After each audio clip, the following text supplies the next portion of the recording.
I've always been a unique person, you know what I mean? Sort of laid back in a way, but very adamant and very passionate about what I believe.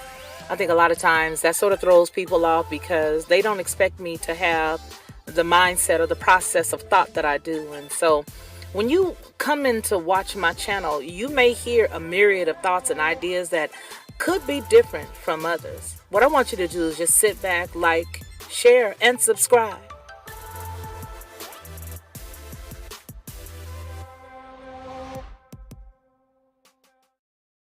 To receive instant notification each time I upload, please hit the subscribe button and the bell notification.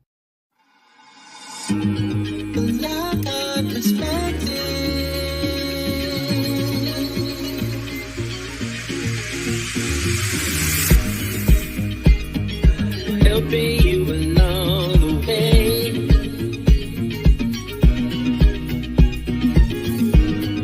helping you to make it through another day.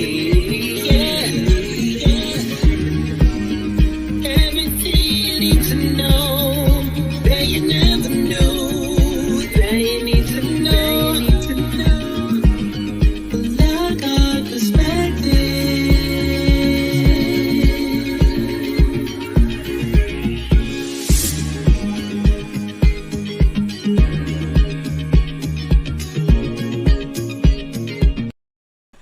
Well, hello, good afternoon. It is Wednesday, and I said it this morning because I like to. Hump day. I just love it. I just love it. Mike.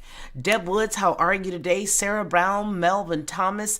Oh, it's Mr. Melvin Thomas's birthday, isn't it? Yes, it is. So Deb Woods says, awesome. I'm excited for this lesson. Thank you, Ronnie and Felicia.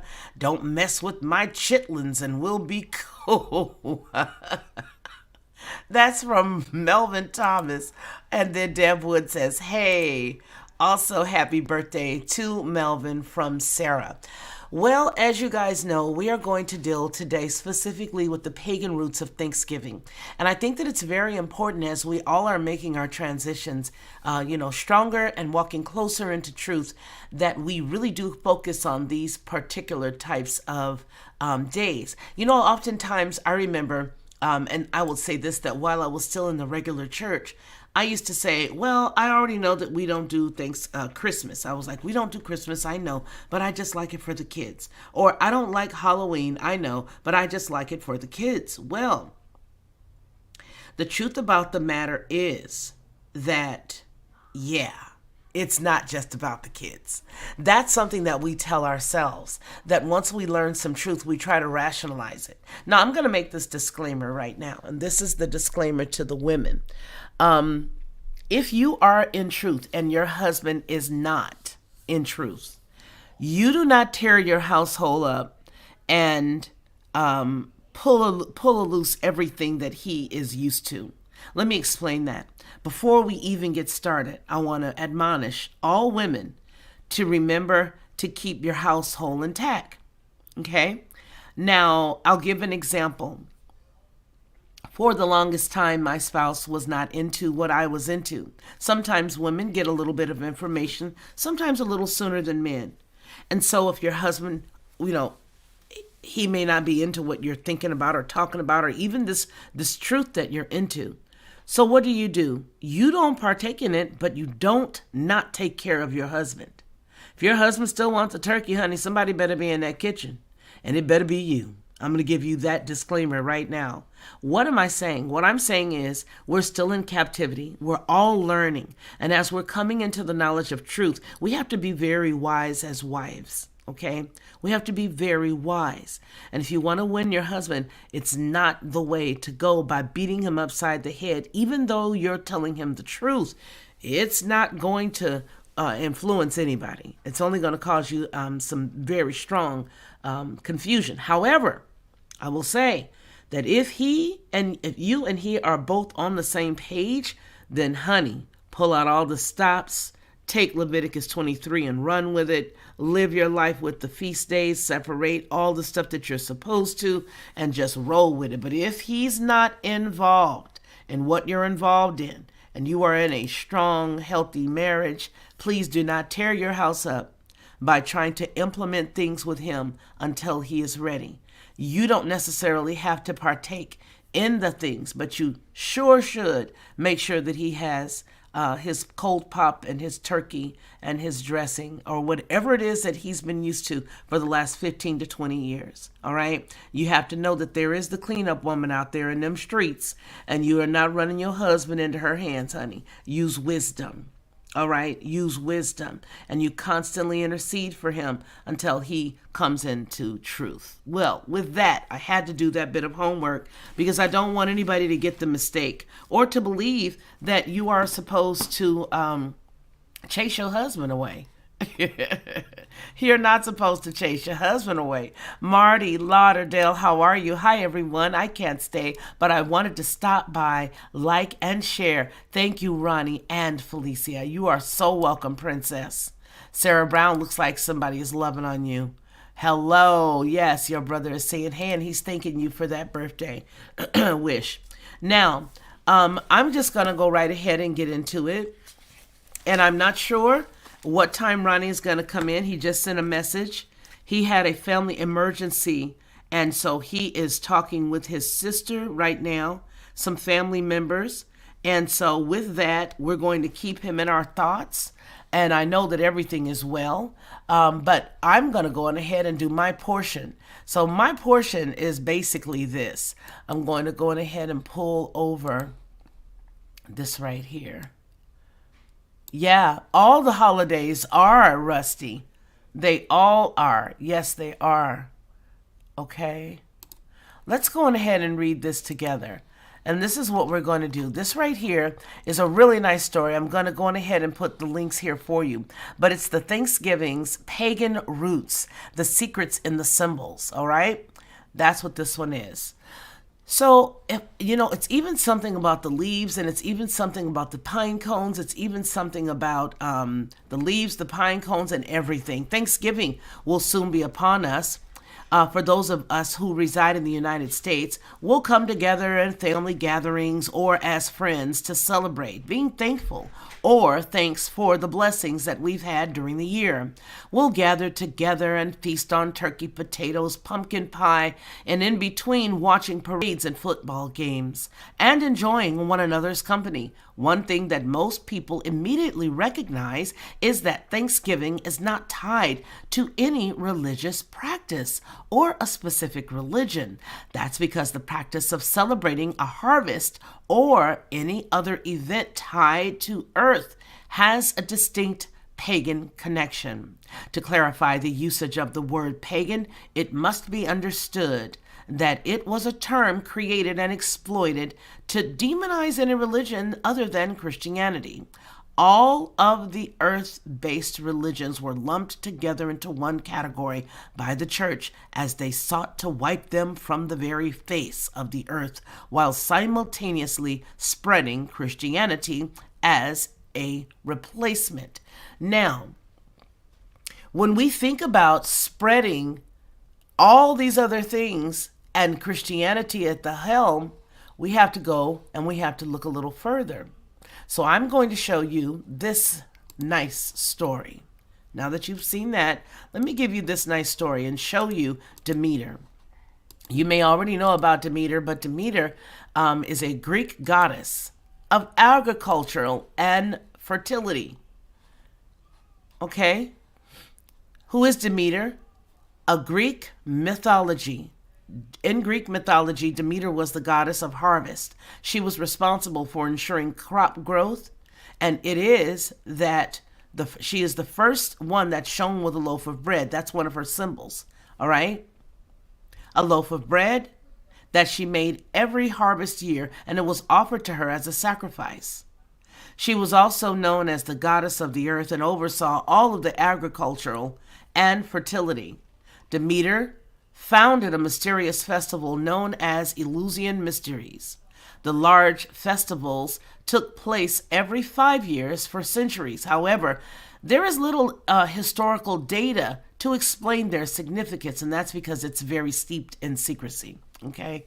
Those who attended were sworn to secrecy, but it is revealed that they were very symbolic, celebrating the return of the human soul after death through reincarnation, similar to how grain returns to the fields after the death of winter.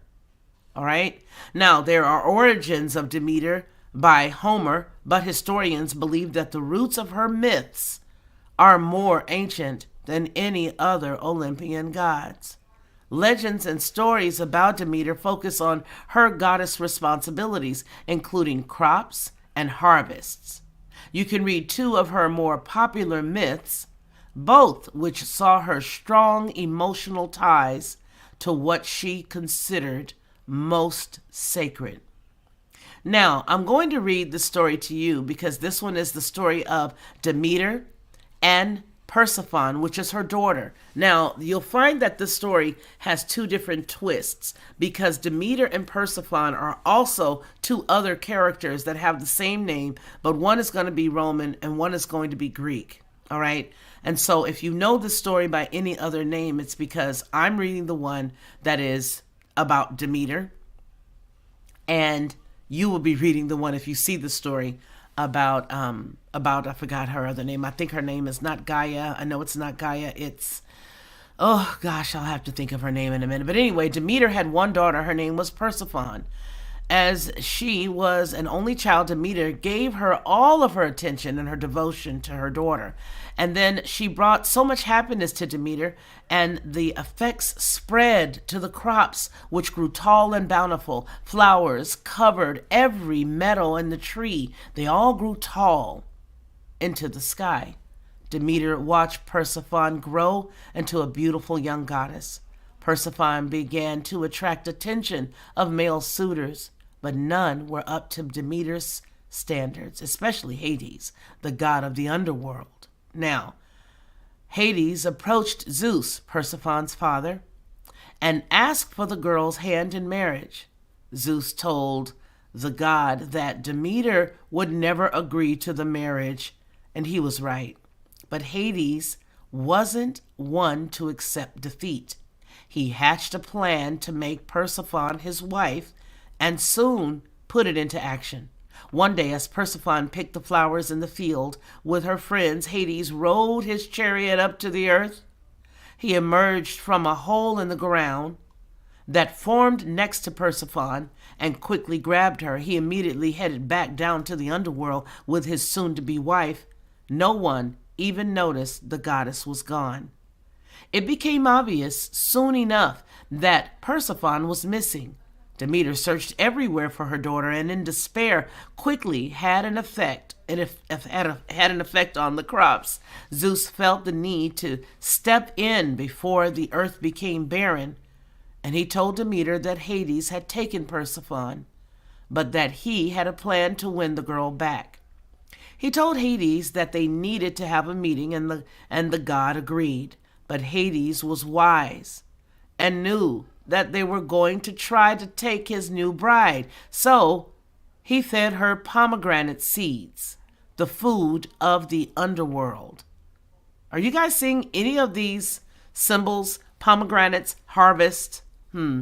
What time of the year do you see pomegranates? But I digress. Let's just keep going on here.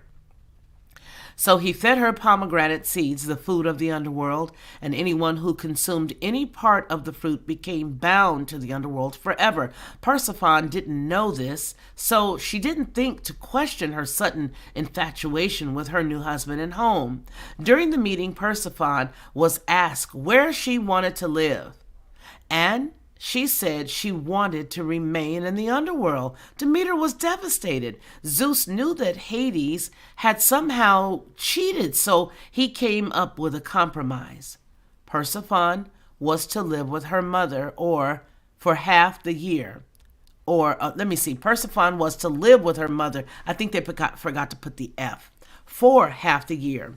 During the other half of the year that she would remain in the underworld with her husband. There is the explanation of the changing seasons.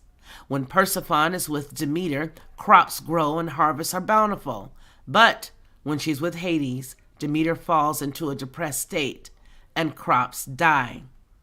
Now, I'm setting that to the side because I'm moving on to another female. But before I do that, I want to look up one other cat for you. I'll just tell you who he is. He's going to be Thor. All right, Thor's Day, Thursday. And then we're going to move into more relevant times, more times that are closer to now. All right, and this is my part. All right, let's get it on. All right, how's everybody? Let me go back on this side and look at you guys and say, hey, hey, hey. All right. Hi, everyone. Marty says, I can't stay. We got you on that one. I totally agree with the pagan roots and the holidays. Yeah, and you know what the funny thing is about that, Rusty, is that we when we come into a closer walk with truth, a lot of we as ladies, we sort of make our demands and draw our lines in the sand. And we're like, nope, I'm not going to do it. That's it. I'm not going to do anything. But here's what I'm saying.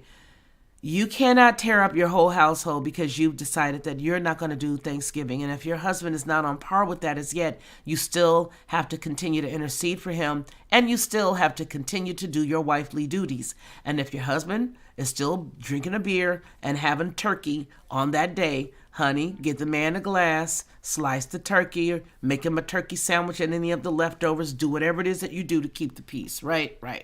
All right, Marty Lauderdale gives hearts. Wisdom from above, stay in love. That's right. Deb Wood said, not me. Oh, wow. I didn't know about Demeter. Oh, yeah. Interesting. I didn't know this was about Thanksgiving. I knew Christmas had pagan roots. Oh, yes, Julie. Hello, pretty lady Sharon Marie. Greetings to all. I appreciate your advice on how to take care of hubby.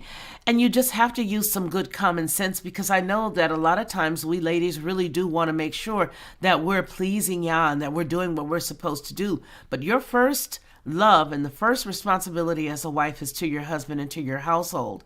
And you don't want to be like that foolish woman who just plucks her house down with her own hands. You want to make sure that you're building that house up, and you want to make sure that you continue to intercede and show love, because your inevitable goal is to win your husband.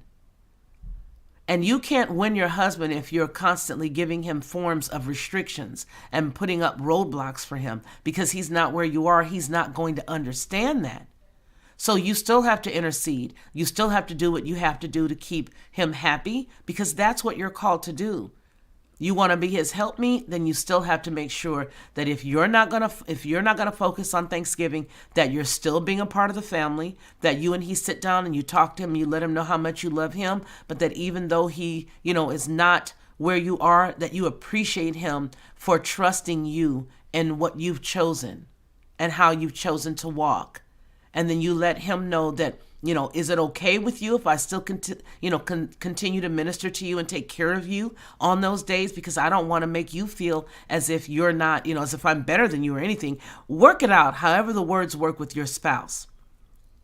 But you need to just let him know in love that you plan to still be his honey baby, and you plan to still do everything that he is accustomed to for any days, until he comes along with the truth. And then once he does that, then you've won him, which is your inevitable goal. But you want to do it by keeping your home intact. You don't want to do it by saying, well, he just never came along with me and I just had to leave him alone. Don't do that. Don't do that. He's still the same honey that you married. He's still the same man you fell in love with. So don't do that. Okay? You'll tear up your home to gain something, and then, that's not how the Father wants you to do that.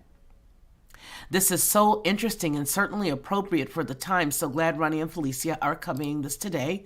Deb, I thought that this was a pilgrim thing. No, it isn't. As a matter of fact, yes, there you go. Persephone. Don't ask me how to spell it. That's how you pronounce it. Okay, pomegranates. Yep, all on tabernacle on the priest's garments. All right. How do they come up with these stories? Well, I'm going to show you one lady who was really into some dark stuff. And what they did is they try to hide who she is and try to hide some of the things that she does and that she walked in. And her name is Sarah Hale. Sarah Hale is the reason why we now have the Thanksgiving holiday. But she was a very dark and nefarious woman. Very dark and very nefarious. Sharon Marie says, greetings to all. Thank you for the advice on how to deal. Yep, who isn't quite there yet. That's right. You continue to do what you're supposed to do. My husband taught me, but family thinks I'm nuts. You know what? Your family is your husband. Your husband taught you about let me make sure I understand. Rusty, you're saying your husband taught you about all of the pagan holidays. And so now you rock it with your husband, right? You're going his way. Is that what you're sharing?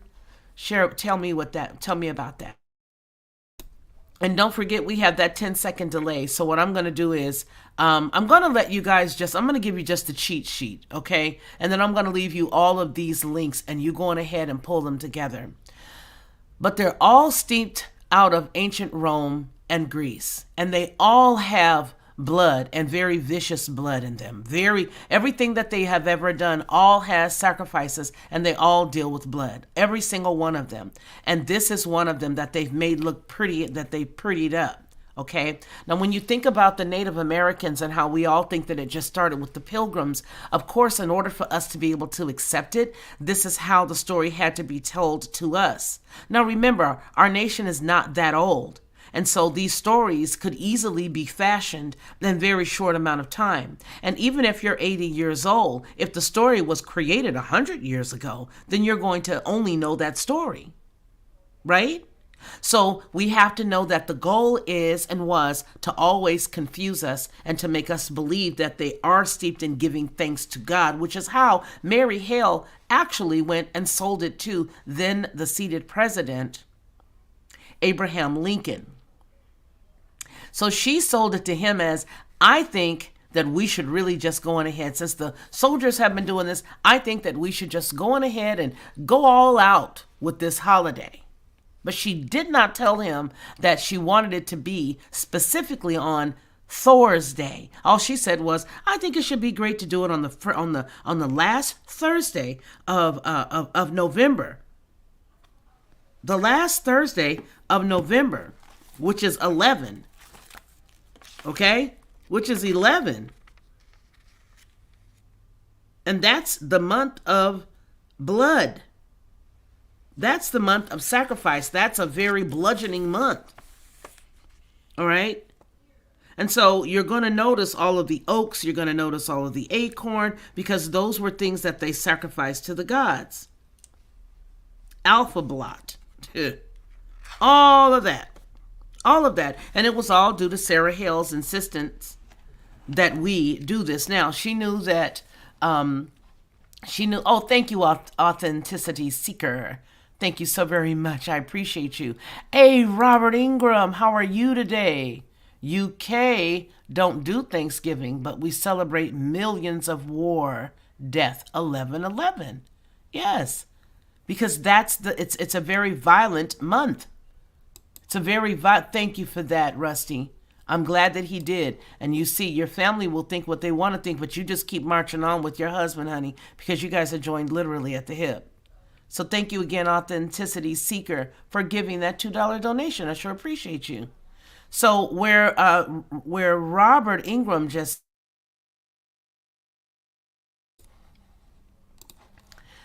they don't do Thanksgiving. We celebrate millions of war deaths on 11/11. But that's because the 11th month is the month of death and destruction and war and all of those things. And that's all steeped in paganism. Every inch of it is steeped in paganism. Let me show you this right here. I'm going to bring this up for you. All of it is steeped in paganism. And so they want you to just, go along with it. Get along with it. Don't have a problem. Just do what you do. Just do what you do and don't trip on it. And what I don't like is how, well, I already understand why, but what I don't like, yes, he was. Yes, he was. Yes, he was. All right. So what I don't like is how they make it all seem so beautiful and all so lovely. And she was just so wonderful and so great. Oh, this is just so beautiful. But this is the only way that they could sell it. Okay? This is the only way that they could sell it. I don't even know if this is a piece that we could show, but I doubt very strongly if they're telling any truth in it, because there are so many witches and warlocks that were at the turn, and there were so many witches and warlocks that still were very steeped in secrecy. Okay? They were all in the secret stuff. They were all in all of the secret religions. They were all in the Masons, and her husband was a Mason. Her husband was a Mason, and she was hanging out with all of them after he died. Okay? Yep. Let's go here and read this. Isn't that funny how they put big boob chicks on these types of commercials, on these types of shows? Now, let me show you what a witch she really was. You see that? You see what they keep doing? They keep putting the big chicks. All right, so meet Sarah Josepha Hale, the woman who convinced President Lincoln to make Thursday a national holiday. Now, I'm going to just read you what it says here, okay? Sarah Hale became the first female magazine editor in America. I want you to focus on how they're doing everything dealing with the matriarch, and then I want you to remember the story of Demeter. And I want you to remember the story of her daughter.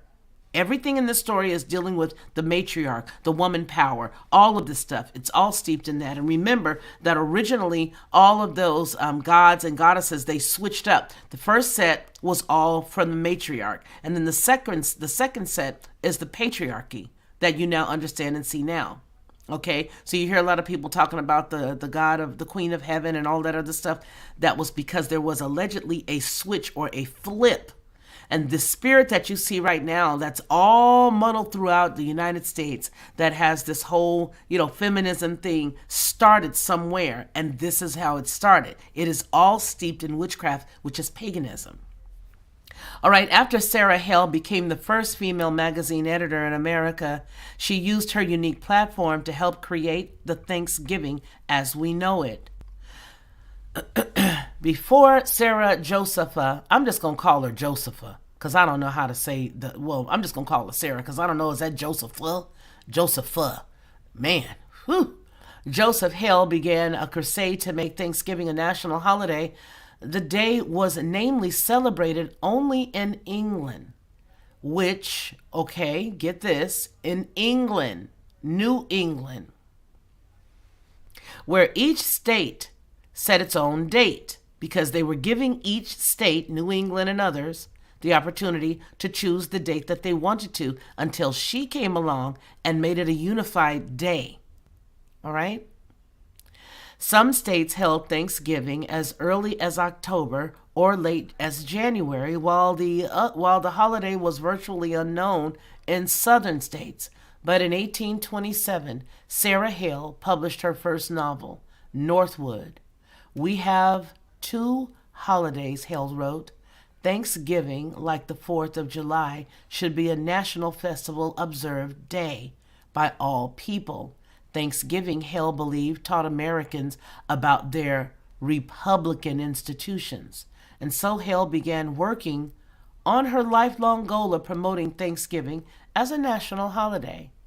As one of the only women editors in the country, Hale had a unique ability to influence American culture. In Goody's Ladies' Book, Hale published editorials using Americans to celebrate Thanksgiving. She published poems celebrating the Thanksgiving feast and recipes for roast turkey and pumpkin pie. It took several decades, but in 1863, President Abraham Lincoln finally proclaimed a day of thanksgiving and praise. However, in her original letters, she never sold it that way. Now, you may hear others say that, but there are other accounts that say she never sold it that way. Okay? All because of a letter from Sarah Hale. So how did Hale succeed in turning Thanksgiving into a national holiday, right? And why have most Americans forgotten her? We really don't need to care about her, but what we do need to do is put a pencil here. Some back at that time argued, okay, that it was that they had to keep a separation of church and state.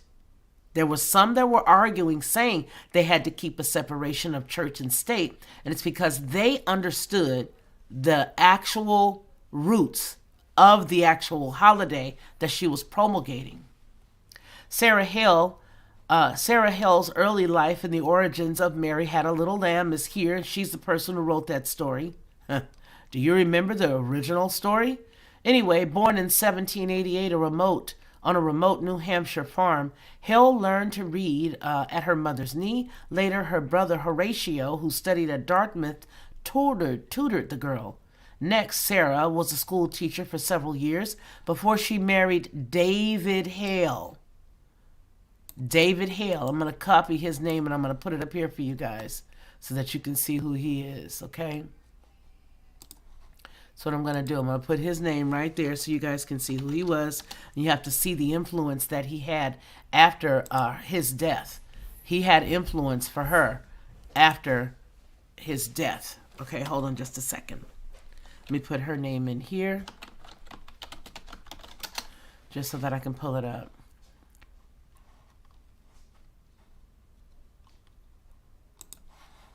There we go. Alrighty. There. All right. Excuse me. So now, oh wow, you poor souls. You guys haven't seen where I was reading from. Oh, I'm so sorry, you guys. Blame it on the Theraflu. Blame it on the Theraflu. Blame it on the Theraflu. I'm going to patch it and put it over here for you. All right. All right, I'm down here. All right, her husband was David Hale, right there. All right, so she married David Hale, a lawyer who also encouraged his wife's educational ambition, but tragically, before their 10th wedding anniversary, died. All right, now widowed, Hale had to support 5 young children, and her education came in handy. She began publishing poems, including a book called Poems for Our Children. That volume included a poem titled Mary's Lamb. The nursery rhyme became an instant hit, inspiring composer Lowell Mason to turn it into a song. In Hale's original text, the poem for Mary's Lamb read, Mary had a little lamb, its fleece was white as snow, and everywhere that Mary went, the lamb was sure to go. He followed her to school one day, that was against the rule. It made the children laugh and play to see the lamb at school. Now, I just read this, and it was the different one they flipped. It's not as nice and cute as people think it is. But anyway, the hit poem appeared in these different publications and yada, yada, yada.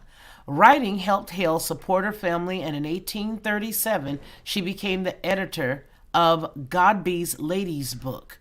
As an editor, Hale encouraged women to submit original material and paid her authors well.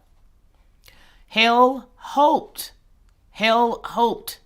that she would be able to help others promote the moral and intellectual excellence of women. Now, she was one of the first people who actually pushed for this excellence of women. She was one of the people who really pushed for all of this, leading the women's charge and all this other stuff. But I want to tell you that Hale's activism extended beyond the magazine. She was committed to preserving history. Sarah Hale raised money to maintain historic sites, including the George Washington Mount Vernon home. She was very instrumental in pushing all of the, and this is the stuff that they want you to know, but she was very instrumental in pushing a lot of her weight around in that particular time period. Let's get right down here where we can see how the Civil War made Thanksgiving a more urgent cause for Sarah Hale.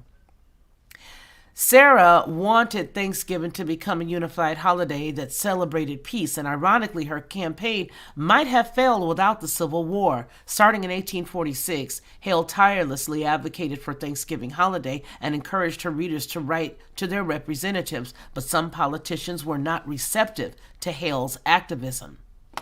President Zachary Taylor threw up his hands in 1849 and said each state should set its own Thanksgiving Day, and others argued that Thanksgiving violated the separation, get this, of church and state. But do you remember what it just got through saying up at the top? That it did not necessarily have any religious leanings. So you see, it's already giving you two different stories. Why would you have to say that it's a violation of a separation of church and state if it doesn't have any religious leanings? That's because the religious leaning that it truly and honestly had as an undertone was witchcraft, which is paganism, which is a religion. Southerners rejected the holiday as another northern imposition, and in Virginia, Governor Henry Wise scoffed that he refused to acknowledge the theatrical national claptrap that is Thanksgiving, close quote. The holiday was personal to Sarah Hale. As a New Englander, Hale regularly celebrated Thanksgiving with her family. In Northwood, an 1827 novel, Hale devoted a chapter to the holiday.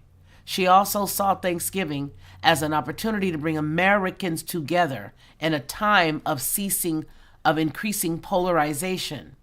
When war broke out between the North and South, Hale saw Thanksgiving as more important than ever. And in an editorial, she encouraged readers to, quote, put aside sectional feelings and local incidents to celebrate Thanksgiving. Instead, the holiday became even more divided. And in 1861, Jefferson Davis proclaimed the day of Thanksgiving after a Confederate victory. The next year, the Confederate president issued a similar proclamation. The Union states celebrated their own Thanksgiving in 1862 after the April Battle of Shiloh and in 1863 after the July Battle of Gettysburg. This is the letter that Hale wrote to persuade then President Lincoln to make Thanksgiving a national holiday in 1863. In September of 1863, President Abraham Lincoln was busy leading the Union in war against Confederate traitors. But when Sarah Hale sent a personal letter to the president, Lincoln listened. The letter, dated September 28, 1863, encouraged Lincoln to make an immediate proclamation recognizing Thanksgiving as a national holiday. With the president's help, Hale hoped Thanksgiving could become a permanent American custom and institution. Hale openly linked the holiday with the war effort, calling it fitting and patriotic to hold Thanksgiving as a great Union festival of America. The editor encouraged Lincoln to choose the last Thursday, which is Thor's Day. You know who Thor is? We're going to look at Thor in a second. She encouraged him to choose the last Thursday in November for the holiday in memory of George Washington's 1789 Day of Thanksgiving. November 26, 1863 was less than 2 months away. Hale gently suggested, quote, an immediate proclamation would be necessary, close quote. Sarah Hale's dream of a unifying Thanksgiving looked further out of reach more now than ever. Lincoln had just declared a day of Thanksgiving in August of 1863 for Gettysburg, and it seemed a long shot to ask the president to declare a national Thanksgiving holiday only a few months later. Would Hale's gamble of writing to Lincoln pay off? Perhaps aware of overstepping her bounds, Hale ended the letter to Lincoln by writing, "Excuse the liberty I have taken." Less than a week after receiving Hale's letter, Lincoln issued the proclamation Hale recommended.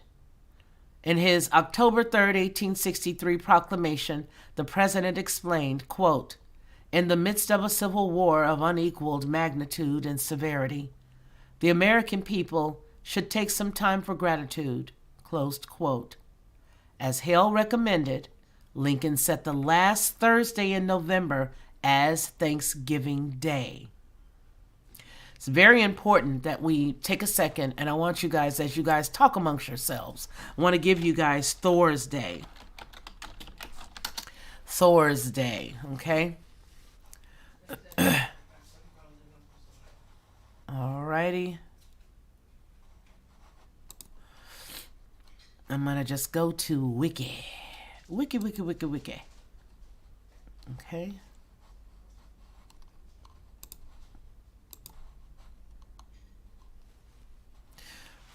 Alrighty.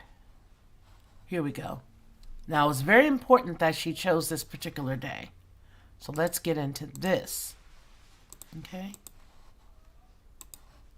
Hope you guys are following along. Alright, here we are. Thor's Day. The name is derived from the Old English Perner's Day. And I don't know if I said that right. I think it is Perner's Day.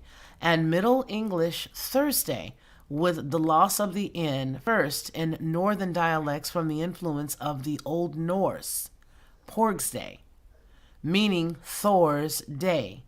It was named after the Norse god of thunder. Thor, or Thunder Donner, which is German Donnerstag, and Thor are derived from the name of the Germanic god of thunder, Thornaz, equivalent to Jupiter, and to the Interpatio Romana. Sorry if I jacked that up. But in most Romance languages, the day is named after the Roman god Jupiter, who was the god of the sky and thunder. In Latin, the day was known as Lovus Dies, Jupiter's Day, in the Latin. The genitive or possessive case of Jupiter was Lovus Jovis. Whoa, too bad Ronnie's not here right now, because those words are hocus pocus. I don't know, Lovus Jovis.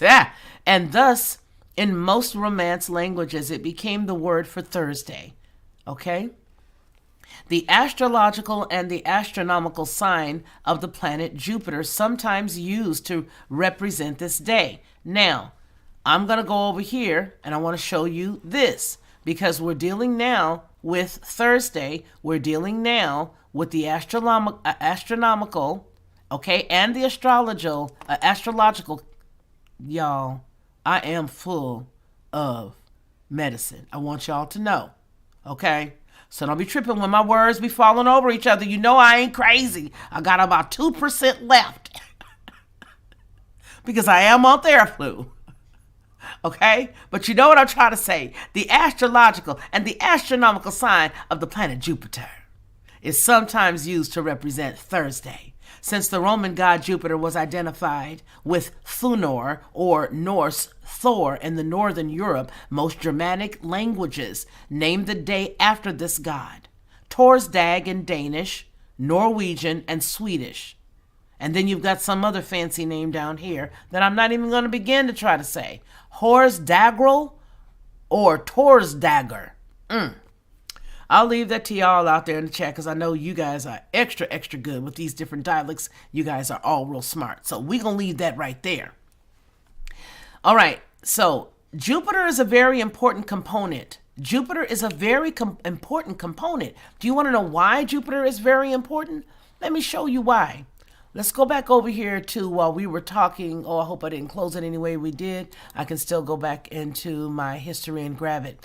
But the reason why I'm hoping that I didn't get rid of it, because when you see what we were just talking about in the very beginning, when we were reading up on the day, it'll tell you exactly who, if you look at the Demeter story, it'll tell you exactly who Jupiter was.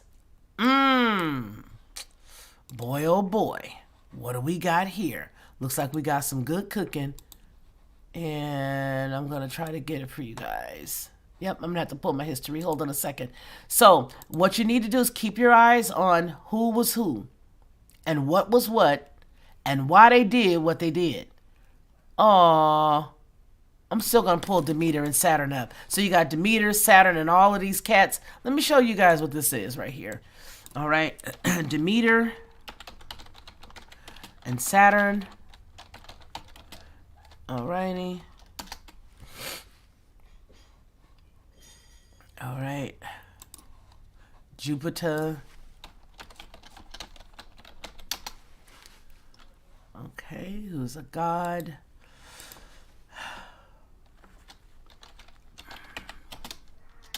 I think you guys are getting it so far. I think you guys are seeing how it's all put together. I really, really do.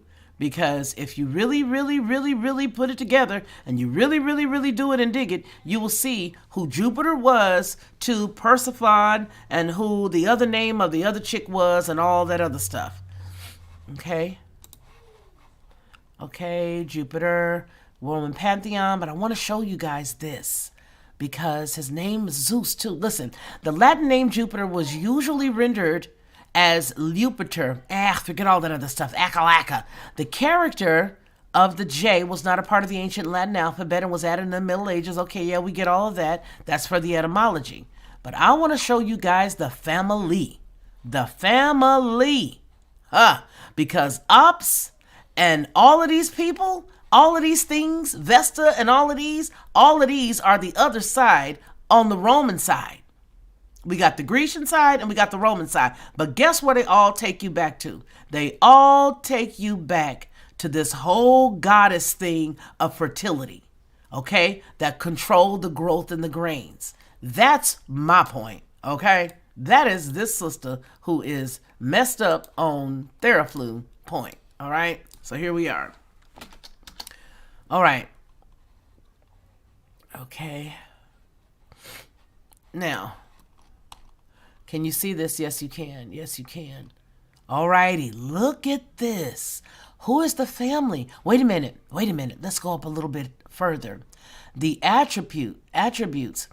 As the god of the sky, Jupiter commanded lightning and thunder and storms like Zeus. He wielded lightning bolts as weapons, befitting his role as the king of the gods. Jupiter was commonly depicted sitting on a throne and holding a royal scepter and staff. Rather than taking any active part in battle, however, Jupiter was an image to oversee and control them. More than any other deity, Jupiter held the fate of the Roman state in balance. To appease him, Romans offered sacrifice and took sacred oaths in his honor. The faithfulness with which they made sacrificial offerings and kept their oaths informed Jupiter's bearing. The Romans came to believe that the success of their Mediterranean empire could be attributed to their unique devotion to Jupiter. By way of the eagle, Jupiter was also guided to take on of the auspices the practice of divination, whereby Agars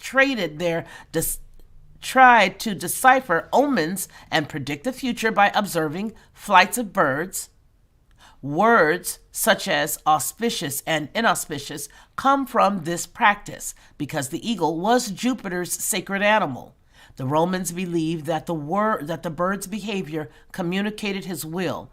Omens divined through the behavior of eagles were considered to be the most revealing. Here is the family.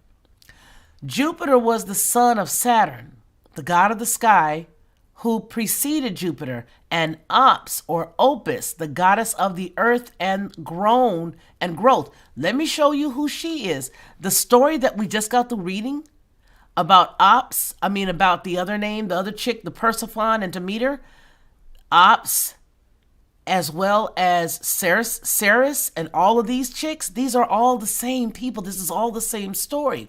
But they all deal with all the crops and all deal with they deal with the crops, they deal with overgrowth of crops, they deal with fertility, they deal with all of that. And that is exactly what Miss Hale was truly and honestly involved in. She took her time to push her narrative to get it through because it was a sacrifice to the gods that she served. The people that she dealt with after her husband died were all Masons of very high degrees. They used her to push in the narrative and to push in their holiday here on this soil. The story that you were taught about it being about Indians and about it being about the pilgrims coming and getting all this stuff, all of those stories had everything to do with harvest and grains. Harvest and corn, the turkey and all of that. It all ties back to them, every inch of it. And every year, what we do is we go out and we sacrifice. Every time we kill the turkey and eat the turkey, it is the sacrifice to these gods, to these very gods. That's what this is. But we don't know it because we've never been taught. And we don't know it because we were taught that Jupiter and Venus and Neptune and all of these names were simply myths that had no relevance. However, if they had no relevance, why are we every single year and many times a year having celebrations to these false quote unquote gods? If they had no relevance, then why is every single one of their holidays? Why do they all take you back to Rome? Why do they all take you back to Greece? Jupiter was married to his sister Juno, who served as the Roman counterpart to Hera.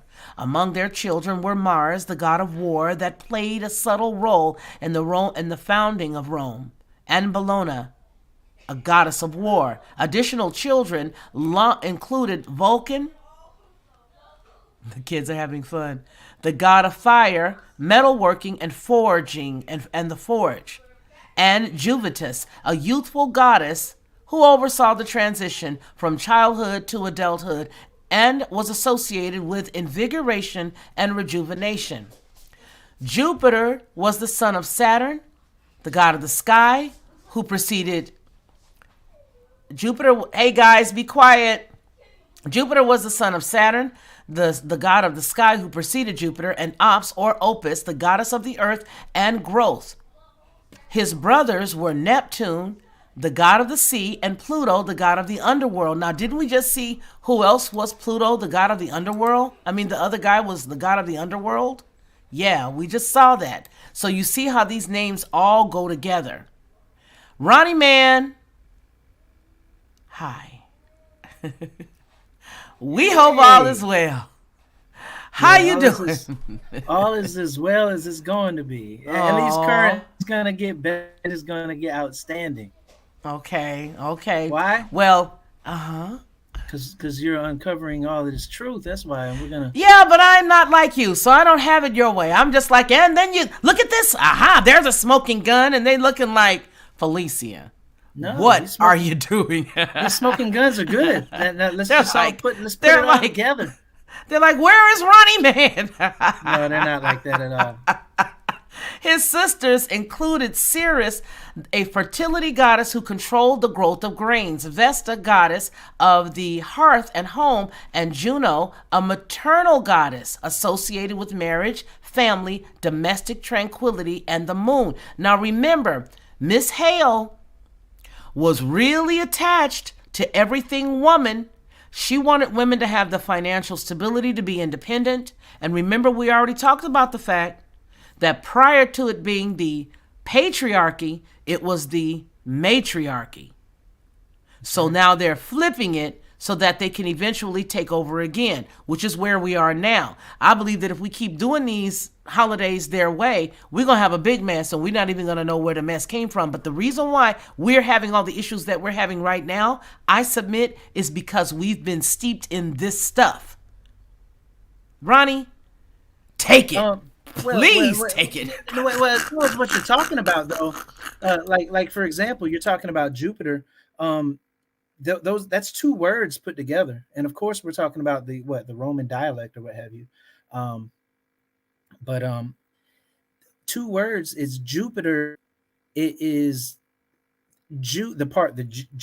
Jew. It and Peter. Two words, Jew and Peter.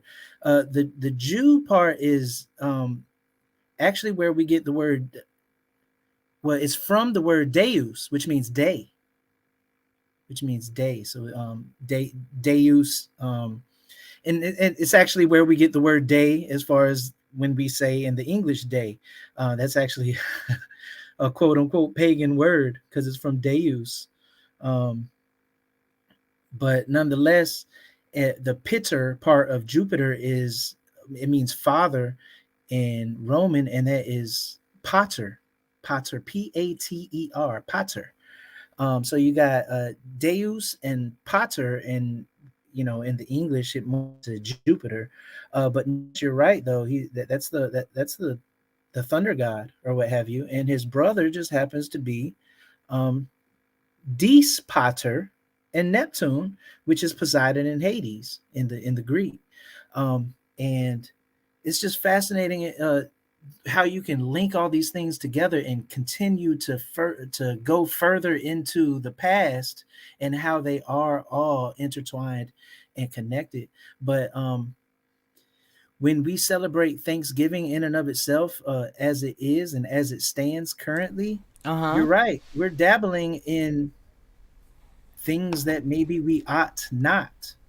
It Mm-hmm. does stem. It actually stems from the real deal. But when we look at it, biblically, just because something stems from something authentic, if you're doing it differently, if you've morphed and done something and entertained and intertwined yourself with the traditions of men, then it Mm-hmm. becomes a thing and possibly even an idol. And we got to steer clear from all of that. You know what I mean? Okay. Yeah. But yeah, you're talking about Persephone. Um, Persephone even goes further back from the Greeks. Like, you can continue. Like, where did these stories come from? Did they just make them up? Were they sitting around a campfire and they just made all these things up? These stories, like, hey, and it stuck because it was a fascinating story. But no, these stories have endured the test of time. They have gone through the ages, and it's even further than the Greek. It comes from the Persian, which comes from the Babylonian, which comes from the Sumerian. All of these anciently are Mesopotamian stories. They all are rooted in that first civilization. And so make the connections. The Sumerian goddess, or Mesopotamian goddess, Erishkigal. Erishkigal is tied in with Persephone, and Persephone's story is what? I don't know. Don't quote me. 2,500 years old, 3,000 years old, or what have you. But the story in which it comes, or the story from which it comes, is like 5,000, 5,500 years old. It's an ancient story. And all of the and they categorize it and lump it into something that we call mythology, because they don't know how to deal with it, so they just call it mythos. you Mm-hmm. know but in Mm-hmm. actuality, the word mythos doesn't mean how we perceive it to mean today. Mythos just means, something that was told, something that was spoken, something that, like a word of mouth tale. Yeah, and it's a really easy way to shroud things, to tell you, oh, that's just a myth. You're like, yeah, that's not real. Pass me more of that gravy. You're not thinking that it's, anything real when they shroud it as the word myth. You never think about it. But what is the other chick's name? There in Greek it's one name, and another name it's another name. The other name, I know it's Ops, and I know that there is, oh gee whiz, I might have to scramble around and pull it. But nonetheless, all of these things sort of go together. What would you like me to pull up for you? um well, I'm sorry, I wasn't, I was only mildly, as best as I Mm-hmm. could, Mm-hmm. following along, because I had some issues that came about. Right, So right. I'm not sure. I'm not exactly sure I what, got you. the Let me go overview ahead and put the touched rest of on this and through. brushed on. Let me do the rest of it. I'm a Ronnie Man this. I'm going to Ronnie Man this. I don't Okay? know what that means. That might be scary. Don't run him man nothing, please. The You're creepy jacking all the part, way up. the creepy part is, I was just telling them, look here, I've been drinking some Theraflu, so I've been drinking me some Theraflu, so I'm gonna just go on ahead and I'm going to just go on back down the road with this stuff that I'm talking. So, the ancient origins of Thanksgiving. Although the American concept of Thanksgiving developed in the colonies of New England, its roots can be traced back to the other side of the Atlantic. Both the separatists who came over on the Mayflower and the Puritans who arrived soon after brought with them traditions of providential holidays, days of fasting during difficult or pivotal moments, and days of feasting and celebration to thank God in times of plenty. Now, I want to also keep everybody's mind in remembrance of one thing. Who are those that came over on the Mayflower? Okay. I know a lot of times people want to say that, well, we can't say anything bad about George Washington because he was a Mason, as an example, over there, over across the pond. But when he came over here, he had given that up. The only reason why he gave that up was because he could not be a part of two places at the same time. So he could not have his membership there and here. So he left there to start his own here. But he was still a Mason, and a very high ranking one at that. They were all steeped in Romanism, paganism. All of them were steeped in that. And they brought that here. So as an annual celebration of the harvest and its bounty, moreover, Thanksgiving falls under the category of festivals that spans cultures, continents, and millennia. In ancient times, the Egyptians, the Greeks, and the Romans feasted and paid tribute to their gods. After the fall harvest, Thanksgiving also bears a resemblance to the ancient Jewish holiday festival, so they think, but it is not. The festival of Sukkot, but it is not. Okay, it's not the Hebrew. It's not ours at all. All right, because even that stuff, I think that everybody that has that little wand, that little thing, that little saucer sitting on top of their head, I think that they are the people from Rome. I think that they, no matter what they are, I think the people that have the little wand on the back of their head, that little bitty disc that looks like a 45 that used to save all your money with in the summer of 1976 to go and buy, and is sitting on top of their head, I liken them unto the Romans. But anyway, let me finish this. Finally, historians have noted that Native Americans had a rich tradition of commemorating the fall harvest with feasting and merrymaking long before Europeans set foot on America's shores. I don't think so. But anyway, go ahead, Ronnie. Well, that's a good place to start. Yeah. I screen shared. I wanted to start with the myth. Well, I screen shared something, and you know what? Please forgive if I come in and say things that are slightly augmented from what you have said, but I definitely want. Do your thing, please. Yeah, do your I thing. want to. I want to hone in. I want to clarify a lot, and even chop things up entirely, and reshape and remold to its truest form of what these things really are. Yes, and please the fact do. of the matter is, as far as the Americas are concerned, we get this from the Puritans. Bingo. Where do they get it from? We'll begin to talk about that, but really, let's just hone in on these Puritans really quick. And I can already see, based on what you said, that I'm going to slightly use some sandpaper on some of the things that you've already said. You can take a whole you can take a sanding block and smooth it all out. Yeah, but we're definitely going to smooth You this can stuff get yourself a plane. You can get yourself one of them planes, a sanding plane. You can do all of that right there. Go ahead on and have that. All right. So what am I reading from? I'm reading from history.com, the History Channel, and History has its own History Channel has its own website called history.com. And these fellas, that's Puritans. That's where I was right before you came in. That's exactly what I was reading from. So the Puritans were members of a religious reform movement known as Puritanism that arose within the Church of England in the late 6th century. They believed that the Church of England was too similar to the Roman Catholic Church and should eliminate ceremonies and practices not rooted in the Bible. Okay, so these were very bare essentials, pragmatism, as far as religiosity is concerned, following type of people.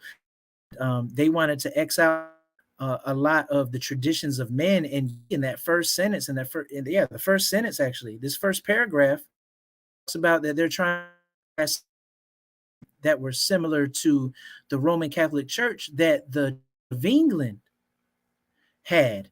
And we just spoke in a previous segment, in an earlier segment, we just spoke on the Church of England and how they broke away from the Roman Catholic Church.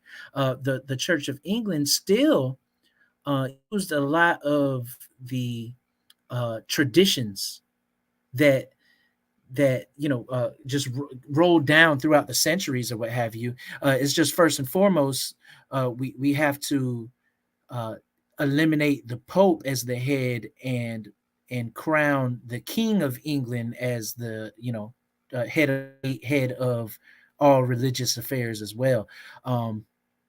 And that was, I guess, there were slight deviations outside of that, but that was basically the catalyst for the deviation in the first place, was to show dominance and authoritarianism as far as the Church of England was concerned, in accordance with the scriptures. So what we see here is a group of people trying to even cut away further to go back to what they considered purity within the religious text. And case in point, they didn't want to do any of these quote unquote pagan holidays. And so let's just continue to read briefly. It says Puritans felt that they had a direct covenant with God to enact these reforms under siege from church and crown. Certain groups of Puritans migrated to the northern English colonies in the New World in the 1620s and the 1630s, laying the foundations for their religious, intellectual, and social order of New England. So the whole entire northeast quadrant of the Americas, or North America, or the United States of America, that whole section has a certain tradition that came from this specific group of people. That we call it Thanksgiving, and I did hear you talk about Sally Hale, or Sarah Hale, and what happened with Abraham her pushing Lincoln. the narrative. Right. So we are aware of that, but they were doing this thing even in George Washington's day. They were doing this thing 100 years prior to that, and it came from the Puritans. Now we have to understand. Okay, I'm going to say this: Thanksgiving. I'm sorry, I'm shaving off what you're saying. Is not of pagan roots. It is a pagan holiday, though. Please understand the difference in what I'm saying. Please, I'm sorry. I know I stepped on all of your toes all at one time. No, you didn't. But what I'm saying, because you and I do this all the time, even when we're talking, you'll say one thing, but I'm saying what you're saying, but we just say it differently, but exactly. It's the same thing. So I'm not tripping. So the fact of the matter is that authentic, it comes from the authentic, but it's been deviated from. It looked like 4 people disagree with us because we just lost 4 just that quick. I'm sorry. Okay, go ahead. Look, here comes Ronnie Mann saying a whole bunch of stuff. No, but seriously, just let's break it down. Just think about it real quick. But the fact remains is that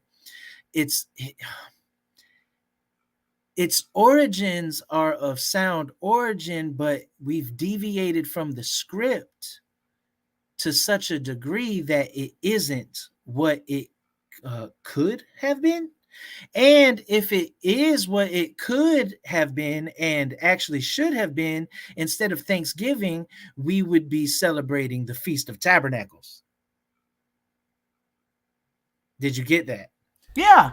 If it is what it could have been and what it should have been, we would be celebrating the Feast of Tabernacles. But instead, so Thanksgiving, the substance and the root of it did come from specifically in the Americas, the Puritans trying to stay true to the best of what they could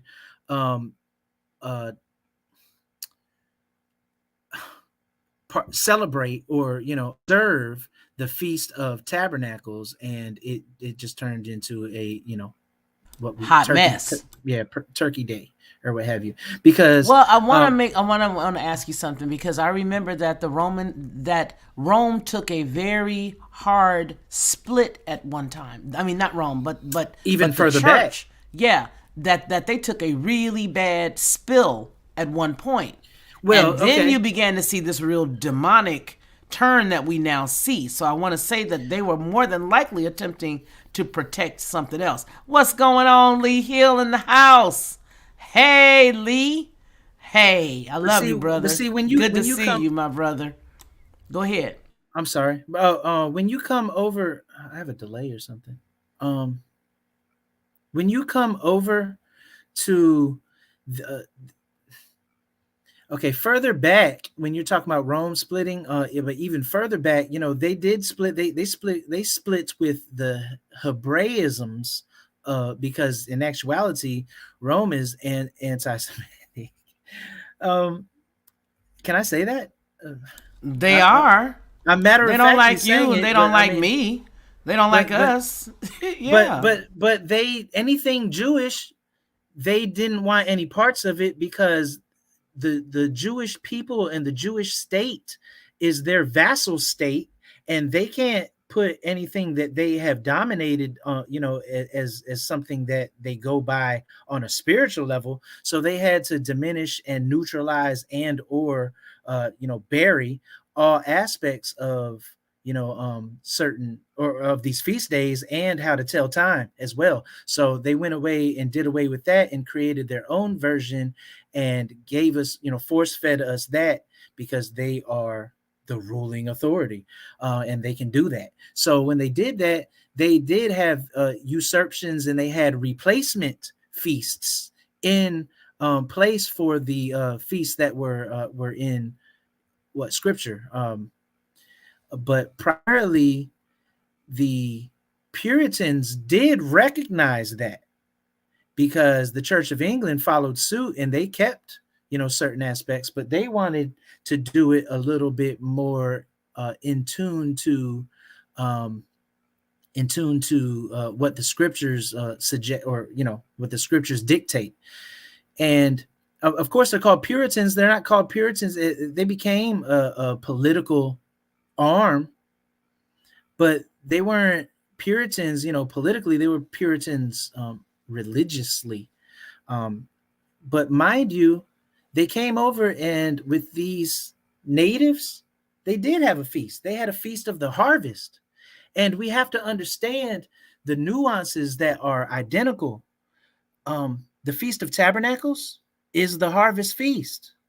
Yes, that's right. It is. It is the So harvest feast. That's right. so that we're having it's okay to have a feast of the harvest. It's to your point earlier, who are you worshiping by doing so? When you are slaughtering that animal and you are cooking it over the fire and you are giving thanks, to whom, or to what entity are you giving the thanks unto?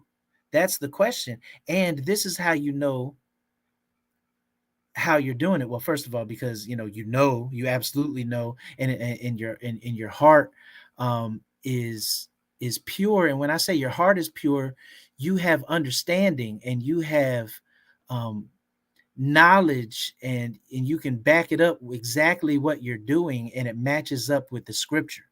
um so but secondly, what time are you doing it in? So you can do something, but if it's at the wrong time, then it's to no avail. It's in vain.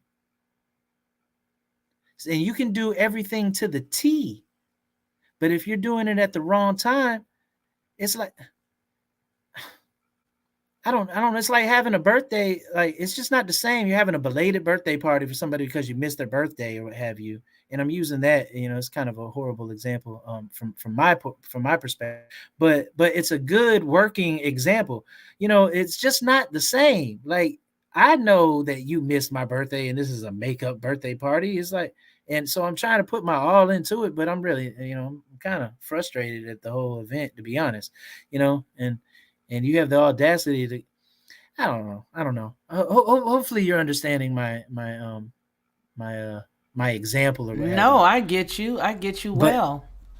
yeah, yeah, but you have to understand that you have to do these things unto Yah on the days that are prescribed. Any other day, you're really not doing it unto Yah. You're doing it in vain, and that is that's manifold. What how I'm saying it, it's in vain, like it's worthless, it's pointless, and it's also vanity. You're doing it for yourself, really. You're doing all this for yourself, and you're saying that you're doing it as a thanksgiving unto your Creator, but if he didn't prescribe that, listen to the word that I'm choosing to use. If he didn't prescribe that, prescribe, if it's not already written on how to do it, and you didn't execute that at that time, then you're doing it in vain, in vanity. You're doing it in vanity. So when it all boils down to it, the Puritans, they came over here. They did have a first fruits, and it actually was on the full moon of the harvest. So they were trying to implement. Furthermore, they had it with the natives. They were Algonquian people. The Right. natives that they had that they did this feast with were the Algonquians, that northeastern district of the United States of America, what have you, um, um, Mohegans, Mm-hmm. um, and these people were doing the same thing. Interestingly enough, they were having a feast. They Mm-hmm. were having a feast harvest as well, and they and so at the or a harvest feast. Forgive me. They were having a harvest feast as well. So they I'm bringing this to the table, you're going to bring this to the table, and in actuality that's called, what they were doing was called the Feast of Tabernacles. What do we call the Feast of Tabernacles colloquially? We call it Sukkot. Right. But that's my point, is that the original, yes, it is. But what we now have, and I want to make sure that before anybody clicks out, that we're making sure we're saying the same thing, because we are. We do this all the time. We're saying the same thing. No, we're saying we the are same saying thing. the same thing. But that What it's we have morphed to. into is not it. Right. What it is morphed into was definitely traced into the ancient pagan harvest festivals of Greece, Rome, and Egypt. That's what it morphed. That was her goal, as being up under the Masons that she was under, because they used her to promulgate their will here. That's what they did. They allowed this woman to have the voice that she had, simply to push it. Now, there was a comment, and I remember making this comment to you, that I had to look into one of the speeches that one of the letters or something, because Abraham Lincoln he was a writer. He wrote all the time. Most of them did. But there was a time where he was using the term the Most High God. I believe they used her because he had respect for the lady and he was so busy. I believe that his mindset was exactly what you just described, but you see, she came in and pushed the narrative that she wanted, which was most assuredly pagan in nature, because there are those pagan harvests, and that's exactly what she pushed. If we go to 1 Corinthians 12:2, and you guys study that in your off time, 1 Corinthians 12:2 talks about the cornball idols and doing all those different things, even as you were led off and all that other stuff. And there's nothing wrong with praising our Father. There's nothing wrong with praising Yah and giving him thanks. But that's what we do, as the way Ronnie just described it. We take that as our feast day and our sacrifice day. This chick's goal was to push the ancient pagan harvest, which is why she chose Thor's day. It was not her choosing, and it was also the reason why the 11th month was chosen. I just want to hold on to that. But no, go, Ronnie. I just want to make sure that we get that in there. Right. So, yes, you do have a delay. Yeah, you do have a delay. Hey, Steve, how are you? Okay, go ahead. So what I'm okay. So what I'm talking about is, as far as Sukkot is concerned, we're talking about the 1600s, like the last version of the 1600s. So we haven't even gotten to the 1800s and the 1900s in the Americas yet. We're just talking about as far as when the Puritans came over here, they were trying to get back to the basics of the script versus the man-made traditions of what was going on, and they did it to the best of their knowledge and the best of their ability. What's interesting, reading between the lines of what I may or may not be saying here, what's interesting is that when they got here, they saw a group of people that were doing the same thing that is in the text, and they don't have a text. And that's where Sarah Brown comes in with, could that be they were, or I think she's trying to say is, could it be that they were Native Americans in the story we've told? What? Could that be where the Native Americans in the story we've been told came in? The Hebrews, yes. That is exactly where he's headed with what he's saying right now. I didn't want to let your question Yeah. go way up there, but Yeah. that's where Sarah now tells you, Ronnie, I hear you, Ronnie, loud and clear, LOL. Yes, go ahead. Yeah, so I'm saying things without saying them for a reason, and they will be said. I just don't have the qualifiers at hand to convey that type of information, but they will be said later with qualifiers. And come on, and let's have the conversation. But before that, just think about it. Just use reasoning. Think about it. Like how are these people doing a specific thing?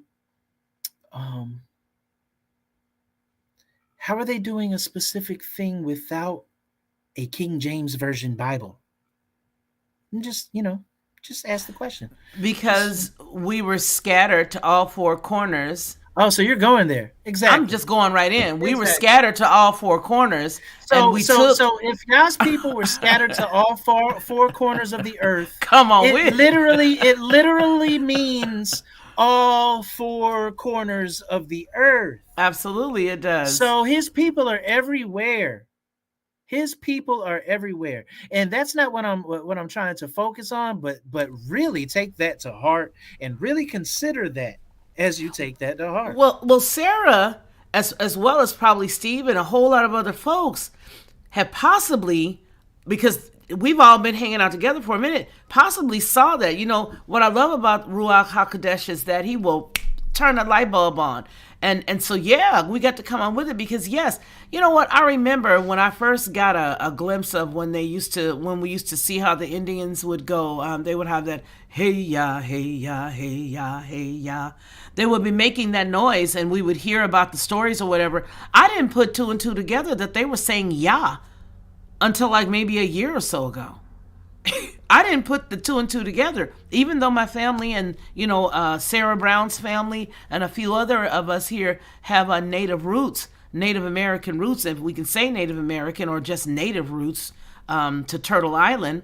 That's what they were saying. And so they were already kicking it over here. And when they got here, they were like, yo, you're doing what we're doing. And so they had to remove that. And there'll always be a lot of stuff as far as what's printed, I think, in history books and stuff like that, that'll never, ever, ever tie the truth to what it really is. They want to give us their history. You know what I mean? But now they're suffering for it, and that's sad. But go on ahead, Ronnie. Yeah. So what I'm saying is, okay. So this indigenous group of individuals that I like how you did that. that partook in the feast alongside of these New England Puritans. They understood, and they did it at the full moon, which is quite interesting because that's when you're supposed to do the Feast of Tabernacles, at the full moon of the 7th month after the harvest. So this is what they did. This is what they were doing. They brought to their table something that they call succotash. So succotash is, one of my favorites. Some corn, some vegetables all thrown in together. Maybe some okra, what have you. Just it's a vegetable medley. And it could be of anything. It was specific vegetables for them, but nowadays, it's been more. They put everything. More, yeah, right? lima beans, and it's succotash. Tomatoes, corn. But we have to always play the word association game in trying to dissect and figure stuff out, because words mean things.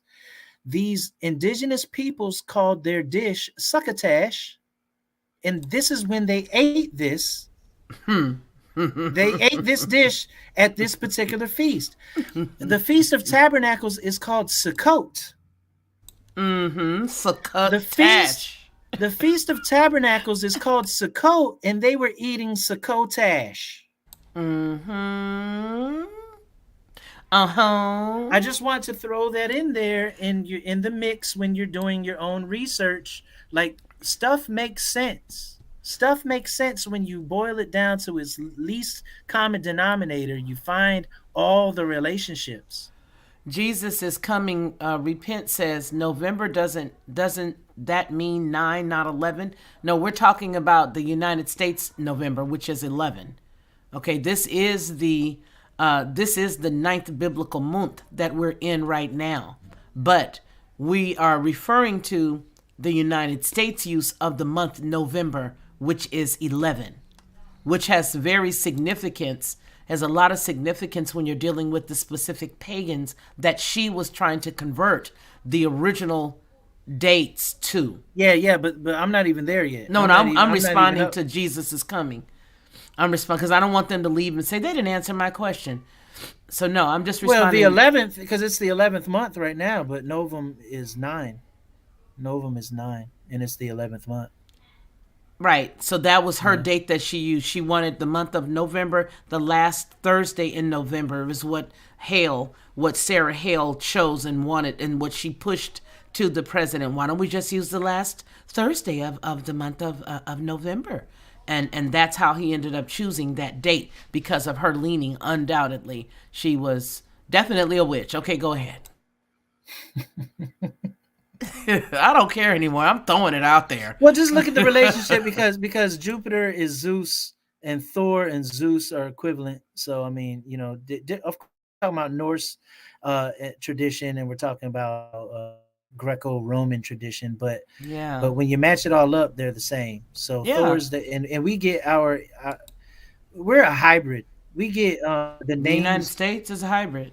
No, well, as far as just Romanism itself, because it's Yeah. Thursday, so day comes from Deus, which is Roman, but Thor's comes from Thurs comes from Thor, which is Norse. So we're Right. just we're literally a melting pot, even in our like even in the same word Thursday, Mm-hmm. like you got a Mm-hmm. Norse Roman word, which how to Mm-hmm. you know Yeah. yeah, but nonetheless, But it's a trip how they switch stuff up. You know what I'm saying? How they sent a little skirt in to try to do all of this stuff the way that she did it. And what they did is that's the reason why they were having all the disputes from all the other cats and all the other states because they were like, look, we ain't trying to do nothing that they did with the Puritans. We ain't trying to do nothing that they did with all these natives that we've been trying to slay out here and them long before the Trail of Tears. But my point is, we ain't trying to do all of that. You coming over here with this, and no, we're gonna leave it separate because they understood. In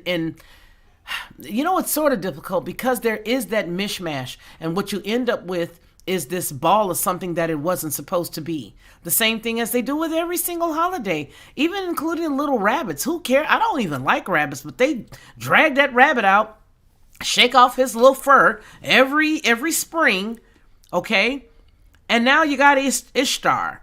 You got you got one of the goddesses of heaven, the mothers of heaven. You've got the fertility goddess. You got all this stuff, but they want it to be one thing. They want you to think that it's this, but it's really not that. Especially after they're done fiddle faddling with it. I mean, they fiddle faddle it. They stick the leg up, move the arm over here, and do this, and then they animate it and say, "Here you go. Here's your holy day," and it's not. It's theirs. And this is exactly what they did with this one. They switched it all around, and I submit you only need the Feast of Tabernacles. You don't. well, They can keep their stuff. Well, we know in scripture it says that if and we're talking about the latter days, like after the events that transpire, that where the kingdom comes, um, all of the nations are required to come pay homage to the Most High uh, on His mountain in regards to the feast or at Feast of Tabernacles. And if you don't, there's going to be repercussions or what have you. Um, Mm. so that lets you know that the Feast of Tabernacles is a major, like this is playing out. Even we're going to celebrate the Feast of Tabernacles in the kingdom.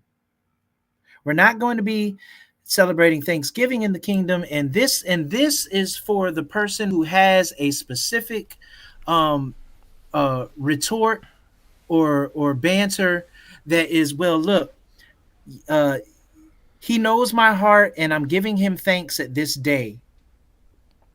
This We covered that. We said that. You may have been listening while you were talking to your sister, but we said that because it was like, you know what? Hey, we already know that. Yeah, you say, well, I'm just going to celebrate him on that day. But what we have to remember is, the pagans have even come out, especially some who have actually given, their lives over to Yah. Some of them will come right out and tell you that they needed your energy on those particular days because they understand frequency. They understand Right. energy. They understand it. And they see, said we that- needed your energy to push our objective. Yeah. but you know what? That comes from an angle that actually irritates me, to I be know. completely frank. Because I know. this is what I'm saying. What we're doing is we are studying the counterfeit to know living it the out. truth. No, we're studying to the counterfeit to know the truth. No professional, nobody does that. If you want to know the authentic, you study the authentic. Correct. What we're doing is we're studying all this counterfeit and then we're matching it up.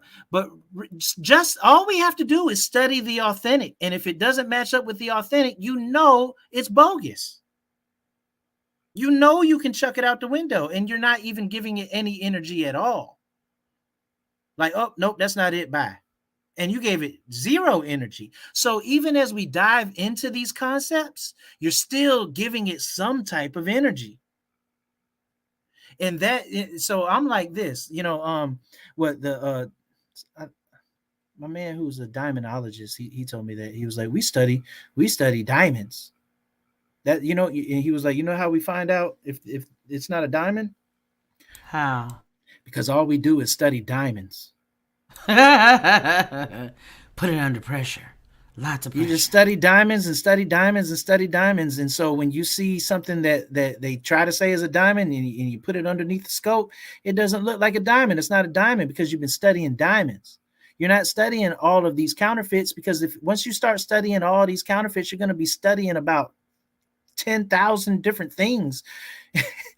But if you study the truth, that's only one thing. Just study the truth, study the word, study this word and parallel everything to it and you know what I mean? If it doesn't match up, chuck it out the window. Chuck it. And out all the of this window. stuff needs to get chucked out the window. Yeah. Because go to 1 Kings 12. Go to 1 You want me Kings to do 12. it or you want to do it? Go ahead. Okay, I'm going to pull up Kings 1 Kings 12. And so this is for a specific type of rebuttal or retort. Like, Okay. but this is the thing though. Like I'm doing this and I'm giving thanks to God. He knows my heart. But you have to also know in Scripture, he also said that man's heart is perpetually evil. So you're right. Pretty He does much. know your heart. That's right. That's You absolutely heard? right. He does know Yep. your heart. It's evil at all times. Oh, I'm talking to the baby. Talking to one of the babies who's whispering. He looks, I don't know what he's trying to say, but I'm going to put you on mute for a second and figure it out. Hold Okay, on, baby okay. boy. I'm talking to him. Go. Hold on, son. I'll be with you in a moment. I'm talking to the people. Say hi to the people. Hi. Okay, hold on. Go ahead. Go ahead, Ronnie. Go. No, but I'm just saying. So if we study this authenticity, then whatever we line it up with, it's not even going to be a comparison. Like you can't even compare it to the truth and the magnitude and the awesomeness of what actually is. And you'll see that it's all counterfeit and it's trying to play the part as. And that stuff, when you see it like that and you see the frivolousness and the frailty of it all, you can chuck that out the window with no second guesses. Like, for example, I stopped doing Christmas, sometime a long time back. And people are like, but that's it's a family event and people are coming over, people gather as a family.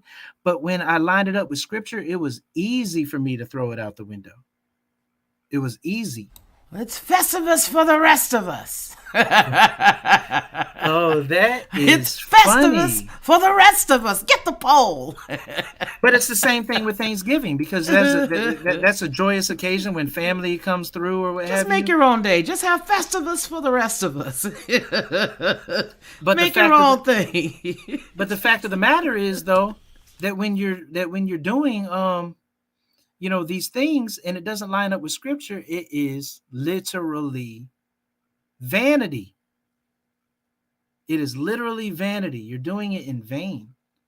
So if you pulled up First Kings 12, we'll talk about that in a minute. But I want to speak on Amos 5 in reference to First Kings 12.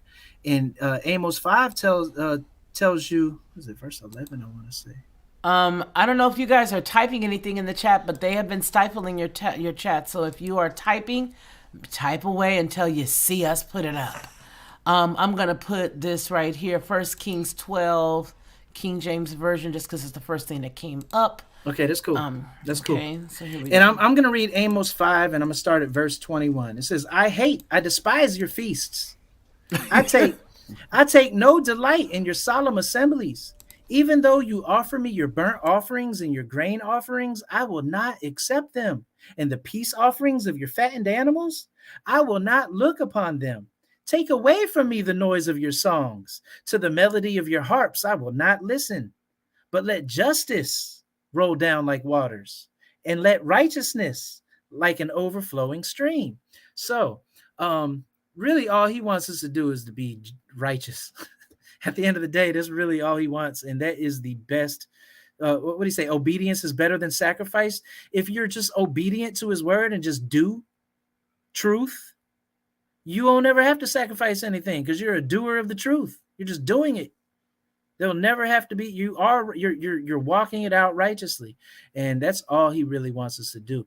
But starting in 21, it tells you he hates your feasts, and he takes no delight in your solemn assemblies. That's in And Amos. that's Amos 5. That's Okay, Amos okay. 5, verse 21. I'm Okay. sorry, Amos 5. But you have to put it all in context because people will say, people will use this and be like, see, he hates Christmas and he hates Easter and he hates, but he's not speaking to the Gentiles. He's speaking to Yasharal. And he's saying he hates the feast that they're doing. And he hates their feast. And he hates, so a lot of people that that believe that the law is done away with, and we're under a new dispensation of grace, and the Old Testament is neither here nor there, and we're moving forward in the law of Christ. When you take that approach, then he's like, see, he hates his solemn assemblies and he hates the feast days that he created and that he commanded us to do. But you have to put everything in its proper context. So what are we doing? What we're doing is we're reading Amos 5. You have to understand, you have to consider who Amos is and who he's speaking and to whom he's speaking. Amos is a prophet of the northern kingdom of Yasharal. There's two kingdoms. Let's remember this. There's two kingdoms because they were split after King Solomon's reign. The northern kingdom was Israel, was what they call Israel, and the southern kingdom was what they called Judah. Amos was a prophet unto the northern kingdom of Yasharal. The northern kingdom of Yasharal, Amos was talking to them. 10 tribes went up there. 10 tribes went up and they created their own city, their own country. They named it Israel, and their capital was Samaria. And the king of Israel reigned in Samaria, and Amos came through and was speaking to the people as Yah's prophet for the nation, for the northern kingdom of Israel, and was like, hey, I hate what you guys are doing here. You guys are like terrible. Just come back to righteousness. You guys are all doing, and I despise your feasts. Forgive me. I despise your feasts, and I take no delight in your solemn assemblies. He is clearly, if you read the whole entirety of the text, he is clearly, all of the verbiage indicates that he's talking about the Feast of Tabernacles. So he's saying he hates it. He's saying, I hate what you have going on here, Northern Kingdom of Israel. So I just want to leave that there as we go to 1 Kings 12. So in 1 Kings 12, please forgive me. What verse? It's It's really the whole thing. Really, I want to read the whole Amos 5 for You mean, context sake, and the whole 1 Kings 12 for context sake. well, we But right here at just First understand that there's been Kings. a division. That there's been a Okay. division, and he's North speaking and to a south. specific, and he's speaking to a right, and he's speaking to a specific group of people, Okay. and he's speaking to the northern tribes of the kingdom of Israel. And I'll start at verse 16 just to start here. But it says, so when Yasharal saw that the king hearkened not unto them, the people answered the king, saying, what portion have we in David? And David, when they say David, that's a reference to the southern kingdom of Judah. It says, neither have we inheritance in the son of Jesse. To your tents, O Yasharal. Now see to thine own house, David. So Yasharal departed unto their tents. It says, but as for the children of Yasharal, which dwelt in the cities of Judah, Rehoboam reigned over them. So this is after they were divided or what have you. So Jeroboam took the northern kingdom and Rehoboam took the southern kingdom. Verse 18, it says, King Rehoboam sent to Adoram, who was over the tribute, and all Yasharal stoned him with stones that he died. Therefore, King Rehoboam made speed to get him up to his chariot to flee to Jerusalem. So Yasharal rebelled against the house of David even unto this day. Okay, so that was the division. So this is what's going on. So let's go down and return to depart according to the word. Yeah. There's so much meat in here, but let's go to 25. Let's go to 25. This is what I want to hone in on, as far as it doesn't matter if you're even if your feast derived from something good, if you have deviated from the script, it has become an abomination and you need to chuck it out the window. And we're reading this from 1 Kings 12 under the understanding that Amos was just prophesying to these people saying, hey, man, I hates all your feast days. Yeah, you're doing the Feast of Tabernacles. Hates it. This is why he hates it. This is why he hates it. This is verse 25 in 1 Kings 12. Then Jeroboam, the king of the north, then Jeroboam built Shechem in Mount Ephraim, and dwelt therein, and went out from thence and built Phanuel.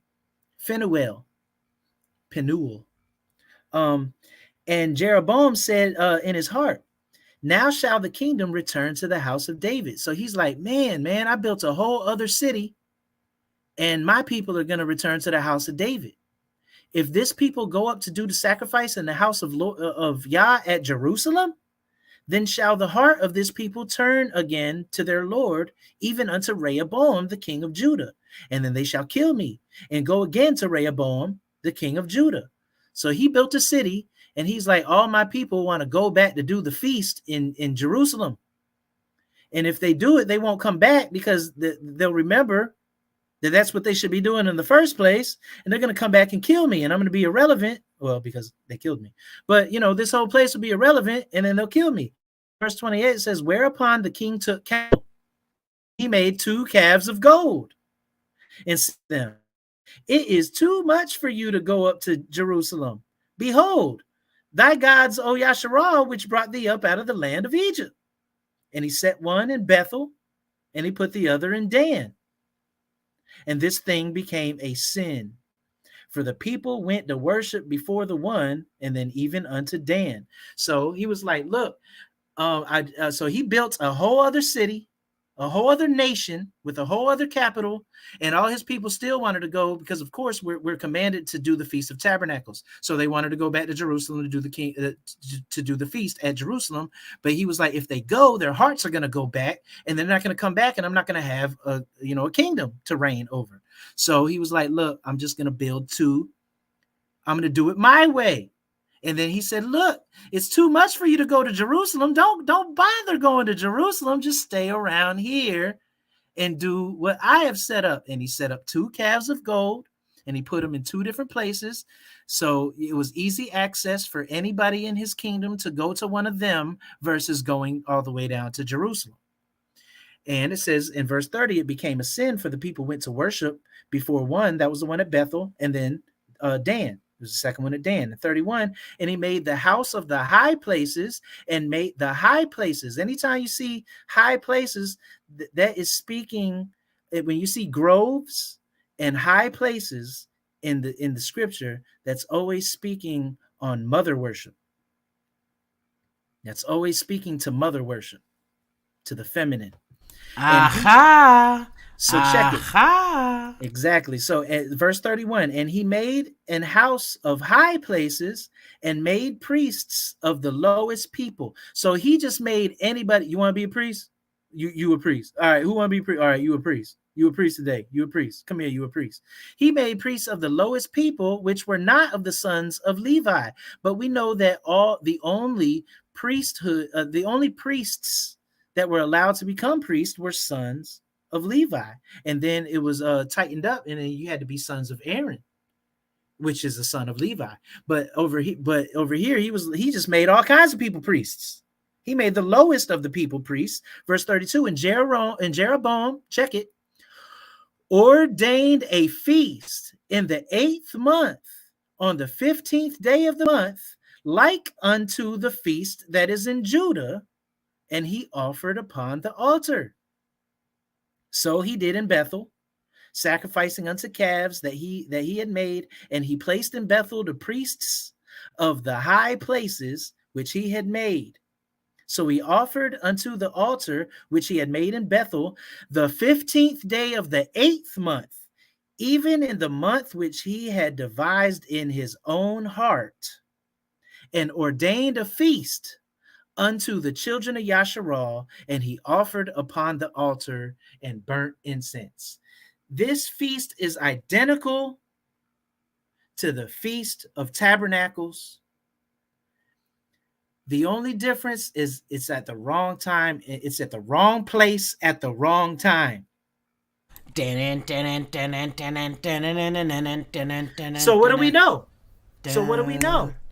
I was in the right place, but it must have been the wrong time. Okay. So what do we know? What do we know? We know that the Feast of Tabernacles is to be celebrated starting at the even of the or starting at the 15th day of the what? 7th month. Correct.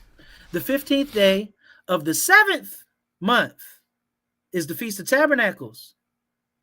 The king of the north says, hey, don't worry about it. Y'all don't have that. We'll just give a substitute.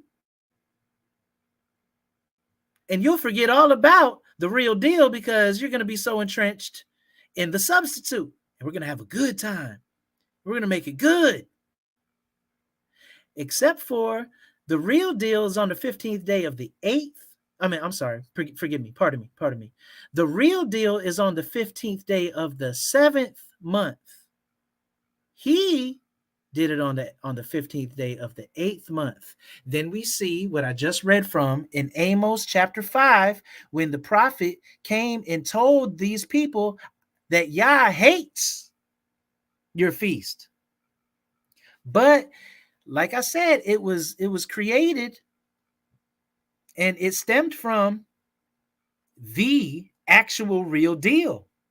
So it should be good, right? No, it's at the wrong place at the wrong time. Yah has ordained our feast to be at a specific time. At a specific time. And if you deviate from that, he hates your feast. Do not thank him on that day. Just eat a chicken sandwich. I mean, just even eat a turkey sandwich. But this is not the day for all these things. That you're doing it at the wrong time. Mm-hmm. You're doing it at the wrong time. The time that has been appointed, these are called appointed times, appointed feasts. And the time that has been appointed to give him thanks is the Feast of Tabernacles, Sukkot. The quote unquote metaphorical king of the north has given us to is this Thursday in November. It stemmed from the real deal, but you're inadvertently ending up doing inadvertently doing the pagan version of the real deal. And in turn, now doing a pagan day. So I wanted to bring it full circle because technically it's not a pagan, but it doesn't stem from paganism, stems from the real deal. But when you do it out of pocket, you're completely out of pocket. I hope this makes sense. I think everybody gets this because you're laying down, and I get it, and I think that it's important because it all ties together. It all does, and then we see the roots, we see what it was intended to be, we see what they made it out to be, and it's all amazing, especially when you consider how do we get from there to here is really where all the deception comes in, and how somebody somewhere literally thought about it in order to make it happen. That's the creepy piece.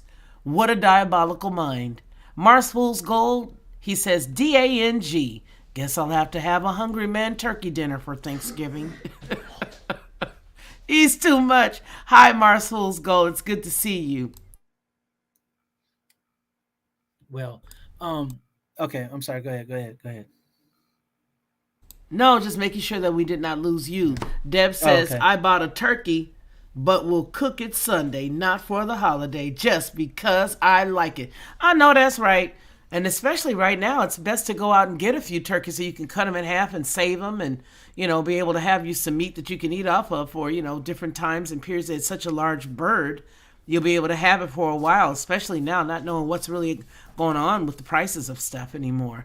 What did you want to add, Ronnie? I heard you were headed into something else. No, I really hope that we're understanding the magnitude of of it all because still doing it. I'm sure that the subjects of the kingdom were still doing it with all of their heart, but the king, he devised it, out of his desires, what he wanted to do.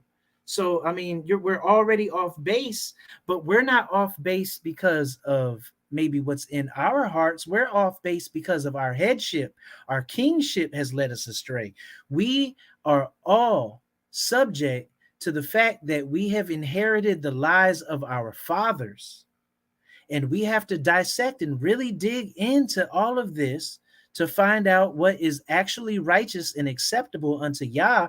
Otherwise, we're doing all of these things in vain. And, in vain, once again, worthless, but also in vain, vanity. You're doing it for yourself. You're doing it because it makes you feel pious and it makes you feel good. But Yah is not accepting any of it. Listen once again, he has a prescribed way on how to worship him. And when I say prescribed, I mean written already. Prescribed way on how to worship him. It is already written and we read it. We have it at our disposal. It's the word. He prescribed how to worship him. If we're deviating from the script, it's vanity. It really is. Whatever's happening, as far as Thanksgiving is concerned, they're worshiping other gods and they don't and they're attributing it to what? The Elohim, but he's not checking for any of that. He was checking for it on the 7th month and you were late. You didn't show up. Granted, all praises unto him because he'll most likely, I would like to think that he'll give us another chance next year. I think that he would, and I don't know. I would like to think that he would give us another chance next year in the 7th month, on the 15th day, to do it appropriately in the right way. But this Thursday, this Thursday ain't it. This Thursday ain't it. But okay, so do you? I find it fascinating that Feast of Tabernacles is called Sukkot, and they get here, and the indigenous peoples was eating succotash. I find that very Right. interesting. I find that Exactly. extremely I do interesting. too. I thought that was quite cute, actually. Turns out ash in their language is plural, so it's succotash. It's sakotes. They're eating sakotes. Succotash, And so succoats. so the thing about it, when you dive into that specific meal that the Puritans and the indigenous peoples were eating, um, that feast lasted for 4 days. I'm sorry, for 3 days, almost 4 days, and that's because that's as much as the harvest would allow them to eat. But they were going for the full 8 days of the feast. They only made it 3 days. But that also lets you know that they were actually trying to do what's prescribed in Scripture. They were Puritans. They were going back to what's pure, or they were attempting to the best of their knowledge and capabilities to do so, at the least. And mind you, these are Englishmen. Mm, So, and these are a lot of people's forefathers. that's So, right. and That's they right. understood that we are to go back to the beginning, go back to our first love. They understood that we are to break away from the powers that be that are telling us what is pious and what is righteous and what is religion. But really, he tells us that obedience is the best policy, and if anything, find some justice and find some righteousness, and and you've checked all the boxes. That's Anything right. outside of that is vanity, man-made tradition, vanity.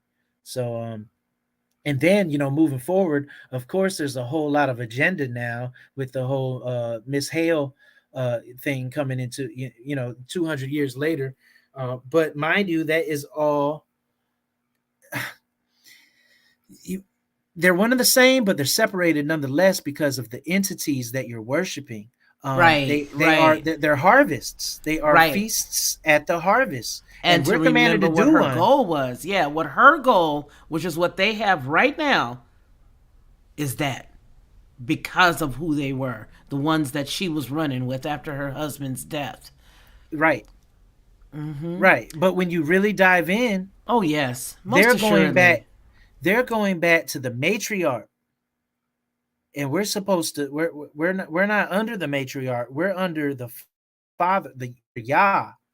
We're under Yah, which is the Yes. which is the patriarch. Yes, yes. Sarah Brown says most don't believe that Thanksgiving is even a religious holiday, but remember what Fifi said earlier about the fuss over the separation of church and state, and that's exactly what it is. You see, every now and again it seems like they will try to cover up one mess with another mess. They'll try to cover up one story and they'll leave like a foot out because they got to cover the whole body. So they figure, okay, well, I'll just let the foot hang out. If I can't cover everything, I'll just let the foot out and then just cover as much as I can. Hopefully no one will see that big old foot that's sticking out at the end.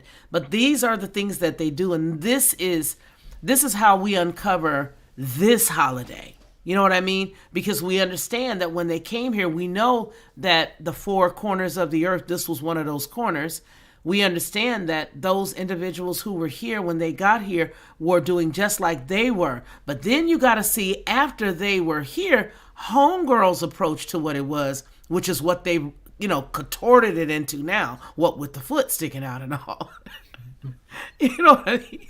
So it's like, what was her goal? What was her, she was a very nefarious chick. I want you guys to look at her, but you're going to have to look at some stuff that's not mainstream. You're really going to have to look at it. There's some things that she did and said that I don't want to read here because I don't want nobody tripping. I didn't give her one big strike. Let's just put her strike 3. I don't want to go through all of that. But what the point that I'm making is that she was very nefarious, and her point for pushing this day on Thor's Day and all that other stuff. Remember, what's on the ceiling where you go into Washington, up on the ceiling is painted, and who is painted as a deity? Who is painted as one of those gods? It's George Washington. Yeah. How about that? Ronnie, Deb Wood says, my daughter-in-law is very Catholic. And she and her family go to church on Thanksgiving, and so do a lot of regular non-denominational Catholic churches. Because you got to remember, Catholicism is the head, and I'm going to keep saying this until it chimes a bell for everyone. Catholicism is the head, and all the other little small branches up under it are all denominations. So even the non-denominational churches, in their quest to be a non-denominational, they've become a denomination. Let that sink in. So, in their quest to be non-denominational, they become a denomination, because you find that the irony, the unmitigated gall. They're doing things at the same. So you got on the first Sunday they do XYZ. They partake in blood. They do the blood and the crackers, and then then 1 hour after that they're all doing this at the same exact time, and then you can find them on this day doing this. Everything is regimented. Everything is a religion. Now, is in a religious fashion. Let's just say that, a uniform religious fashion. But Catholics, the Catholic Church, who, as we studied last month, tells us that they are the largest Christian organization in the world. This is on their website. Remember, this is where we read it. They are the big kahuna in what it is that they do. And then you've got the Baptists, you've got the Church of God in Christ. Every single one of them are all Catholic, because they're all Christian. Let that sink in. The next statement is from Sarah Brown. Once upon a time, they knew that the harvest feast was a religious feast. It was, and again, not in the religiosity of men like the Pharisees and all of that, but like our Father. Yeah, that's right. Okay, so, but the skirt came in and stole it, moved it, and twisted it. Yes, she did, as she sashayed with her bustle. Hey, has anybody seen Mama Bear, Papa Bear? I'm checking on everybody. Mama Bear, Papa Bear, and I'm also looking for Amy. If anybody's spoken to either of them, you let them know that I'm checking on them. APB. I've sent them emails. Yeah, I'm putting out an APB. That's right. When I don't see some of y'all, I'm either texting or calling you, checking on you, or whatever, because Amy was on my heart twice today. I just sent her a message, so I want to make sure that you guys know I come a-hunting for those I love. If I got a way to reach you, I'm going to come a-hunting. But listen, you guys, it's already 2 hours and 44 minutes into this live stream. I'm going to go and get more, and I do mean more, Theraflu. And I'm going to really get busy with it. Nom nom. I really honestly am. You were wondering that too, Robert? I am too. I'm wondering where they are. And I'm just, because I remember that Amy asked all of us to intercede on her behalf. And when you don't see somebody, you guys, make sure you intercede for them, because every single one of us are going through something special in our lives at our own time. And when we don't see one another, we have to think the best of one another, and we have to keep each other lifted up. I'm going to go on ahead because, again, we're at 2 hours and 30 seconds. Let's see. Sarah says, I didn't know that, Deb Woods. How do they square that with Scripture? Why? Or do they even try? LOL. Mars Fool's Gold says, Nostradamus stated that we would be living in the days of the man of perdition when they came to venerate Thor's day. Really? When they come to venerate Thor's day? Whoa, that's heavy, Mars Fool's Gold. Sarah Brown says they have Bibles, but don't read them. No, they're just sitting there like a nice little coaster. They can sit there gin and tonic on top of it. That's pretty much it. P.M. says, hi, found your channel through Roy. Well, hello, Pete.M. It's good to see you. Welcome, welcome. And Robert Ingram says, I was wondering that too. Yeah, we're all wondering. And so if you guys talk to them, see them in another chat, let them know that I'm lifting them up and thinking of them. And that my APB is for Amy, and my APB is for Mama Bear, Papa Bear. That's right. Mama Bear, Papa Bear. That's who the APB is out for. Okay, Ronnie, before we close, would you like to take the helm and round it out? Yeah, and I wanted to say something, but and then the second thing I wanted to say might bring up more conversation on your part. So, but the first part is really, really, really focus on what I brought from Scripture. Um, Yah's people were worshiping something that was made up, but came from an original, came from an original feast of the Scripture, but it was tweaked, it was rearranged, it was altered slightly. And they did it at a different time, and he wants to spit it out of his mouth. Yah does not approve of it. He says that he detests, he hates, he abhors these feast days. And like I said, these are his own people, and it came from something that was original. It's a version of something that was original.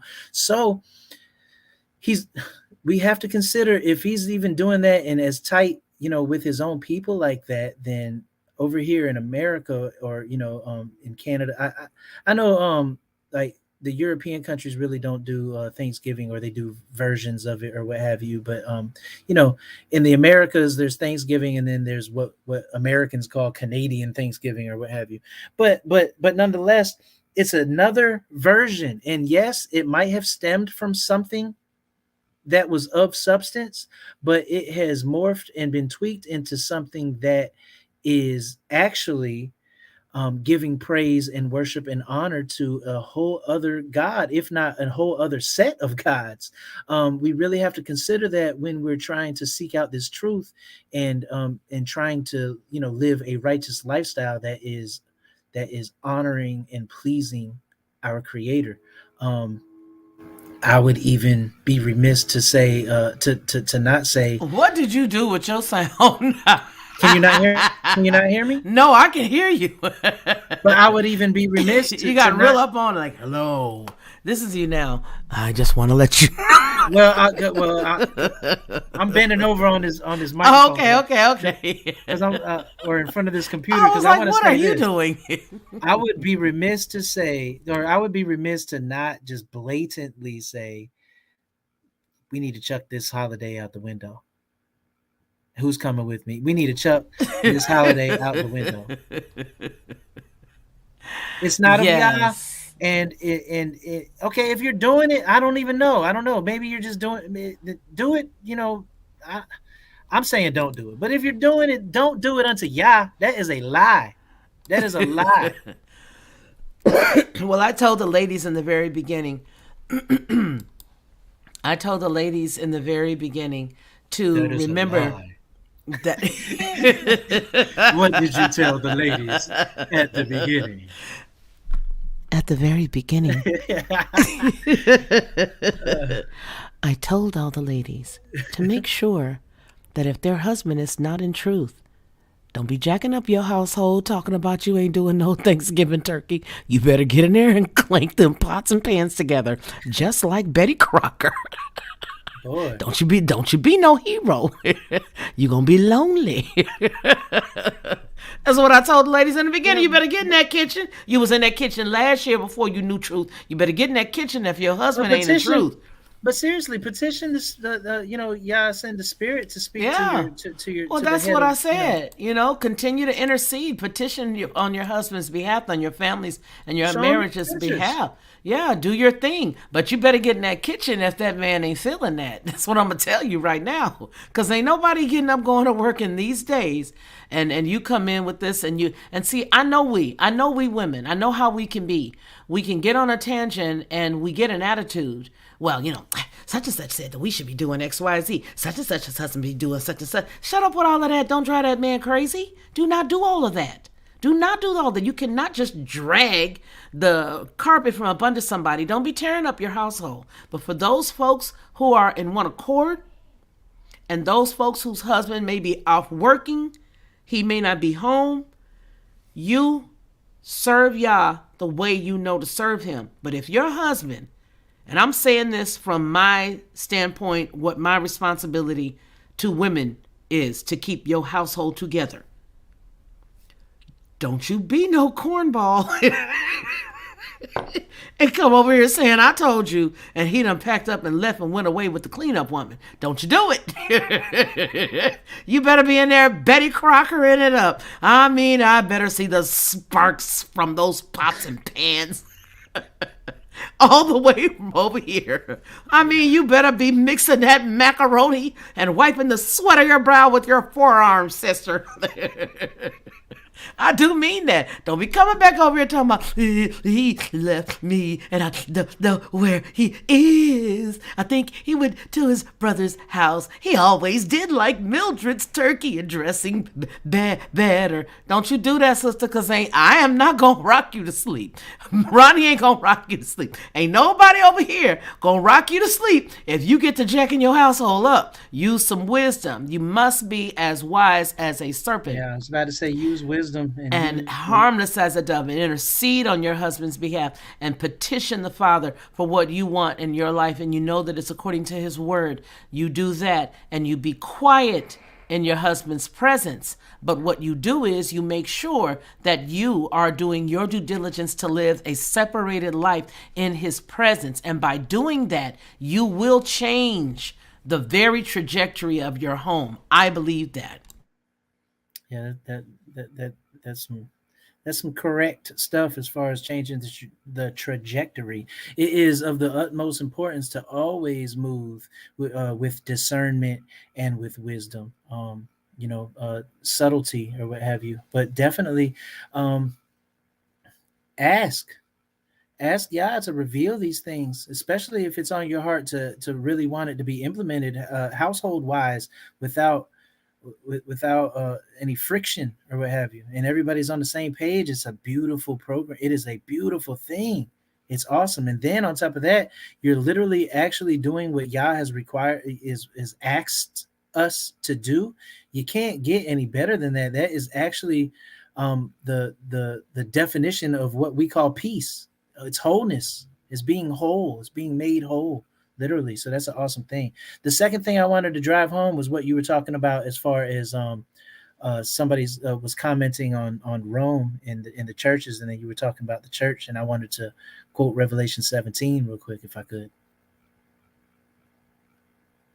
And I'm going to Revelation 17.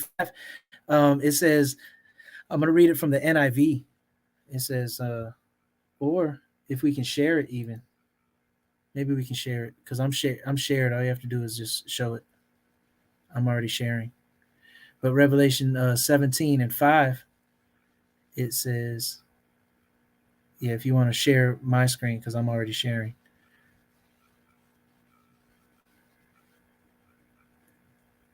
I don't know if you can hear me. If you want to share my screen because I'm already sharing it. But okay, boom. There you go. But I'm reading all types of versions. I'm going to read all types of versions. It says, the name written on her forehead was Mystery, Babylon the Great, the mother of prostitutes and the abominations of the earth. A mysterious name was written on her forehead, Babylon the Great, mother of all prostitutes and obscenities of the world. And on her forehead was written a name of mystery, Babylon the Great, mother of prostitutes and of earth's abominations. And on her forehead, a mysterious name was written, Babylon the Great, the mother of prostitutes and the abominations of the earth. What's the KJV say? Let me see what the King James says. Deborah said maybe she fell asleep from the Theraflu. And upon her forehead was a name written, Mystery, Babylon the Great, the mother of harlots and abominations of the earth. Okay, so I just, different versions of it, but it's giving you basically the same premise. So this is what we're talking about. You were talking about the Catholic Church or what have you, but she is the rider on the beast. She is the woman dressed in gold and purple. She is the one that is living lavish, who says, I am no widow. I rule, I am on top of the world. That is the church. Sitting on top of the world. And she's called Babylon the Great. Check it. The mother of harlots, the mother of prostitutes, and of all the abominations of the earth. So if she is the mother, She has given way to all of these Christian denominations. Yes. Listen carefully to what I'm saying, or what it's saying, but what I'm saying that it's saying, she is the mother of all prostitutes. All of these churches and denominations that have derived and been split from her are prostitutes and harlots and are abominations of the earth. When we really firmly understand this concept, we will kick Rome to the curb entirely. Entirely? Well, yes, Entirely. as best as we Yes. possibly can. And then when we Yes. find a remnant of Rome, we'll What be we gonna do? disgusted. We'll be disgusted and we'll like, get out of here, go away. And, We're we'll gonna brush make it it go. off. It's got the cooties. We get rid We'll of brush it. it out. You'll brush it off your shoulder. Yes. Deb You'll Wood pi- says, "Come out of her." And so it doesn't matter if it's that really good, uh uh back, the church out there in the backwoods that throws down, that gets down. It doesn't matter. It is it is an offspring of the mother of all harlots, not most harlots, except for that good one down the street. Mm. Not all harlots except for the one that I was raised in. Not not all harlots except for the one grandma them took us to. Or the one, mother They of had the all best harlots. chicken sandwiches after church, the best chicken meals after church. They used to sell fried fish. Not that one. That's not the one they mean. Because Not- Reverend Pork Chop Not was the a good mother of all pastor. harlots. Right. Not the mother of all harlots except for the one that you say had the good pastor. Yeah, Or the one that Reverend Pork baptized Chop. or the one that baptized, your whole family. It says the mother of all harlots, all of them. All of them. We can't A good lie has sprinkles and large chunks, has truth in it. A good lie has truth in it. Well, a lie that works, not a good lie. Yeah, because no lies are Dun, good. dun, Okay. dun. All right. Well, but you know what I'm I trying know to what you're convey. talking about. So, Dun, no. dun, dun, So dun, dun, dun, dun. you're going to get truth from these organizations, from these entities, or what have you. You're going to get truth from them, but it's not the unadulterated truth that feeds and nourishes and grows and and builds. It's building on its own foundation. It's building on something else, and that will be shaken in the last day. We are to be of something entirely different, something over there, something set apart, something set apart, set apart, set apart. And that's where we're standing on. I love And it. yeah, over there, side note, there's no Thanksgiving. Okay, I'm sorry. Over there, over there. They don't know nothing about that. Nothing like that. Long Way to Tipperary, all the good old songs. All right, I'm going to go get me a nice big hot cup.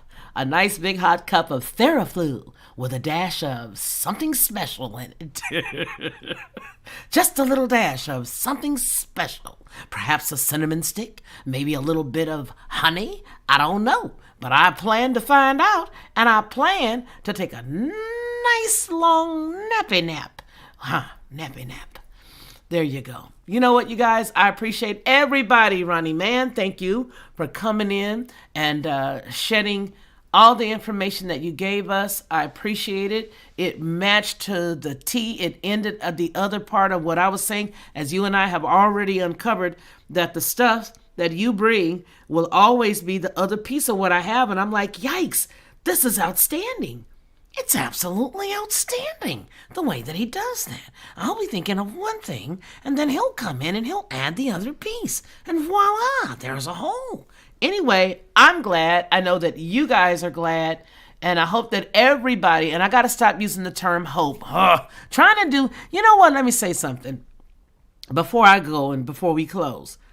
What I have noticed was the passage that talks about how we will give an account for every idle word. Well, after we get rid of all of these words that we're not supposed to use, I see why we'll give an account. Because you should only be saying a couple of words. That's just the way that I see it. But anyway, I'm drinking Theraflu. What do I know? All right, you guys. Each and every one of you, you guys know what we always say on this channel. And that is, that man shall not live by bread alone, but by every word that proceeds out of the mouth of the Most High Yah. You guys take care of yourselves and take care of one another. Until we see each other again, you continue to be blessed. Take care.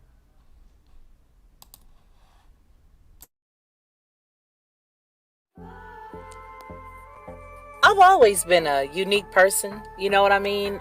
Sort of laid back in a way, but very adamant and very passionate about what I believe. I think a lot of times that sort of throws people off because they don't expect me to have the mindset or the process of thought that I do. And so when you come in to watch my channel, you may hear a myriad of thoughts and ideas that could be different from others. What I want you to do is just sit back, like, share, and subscribe.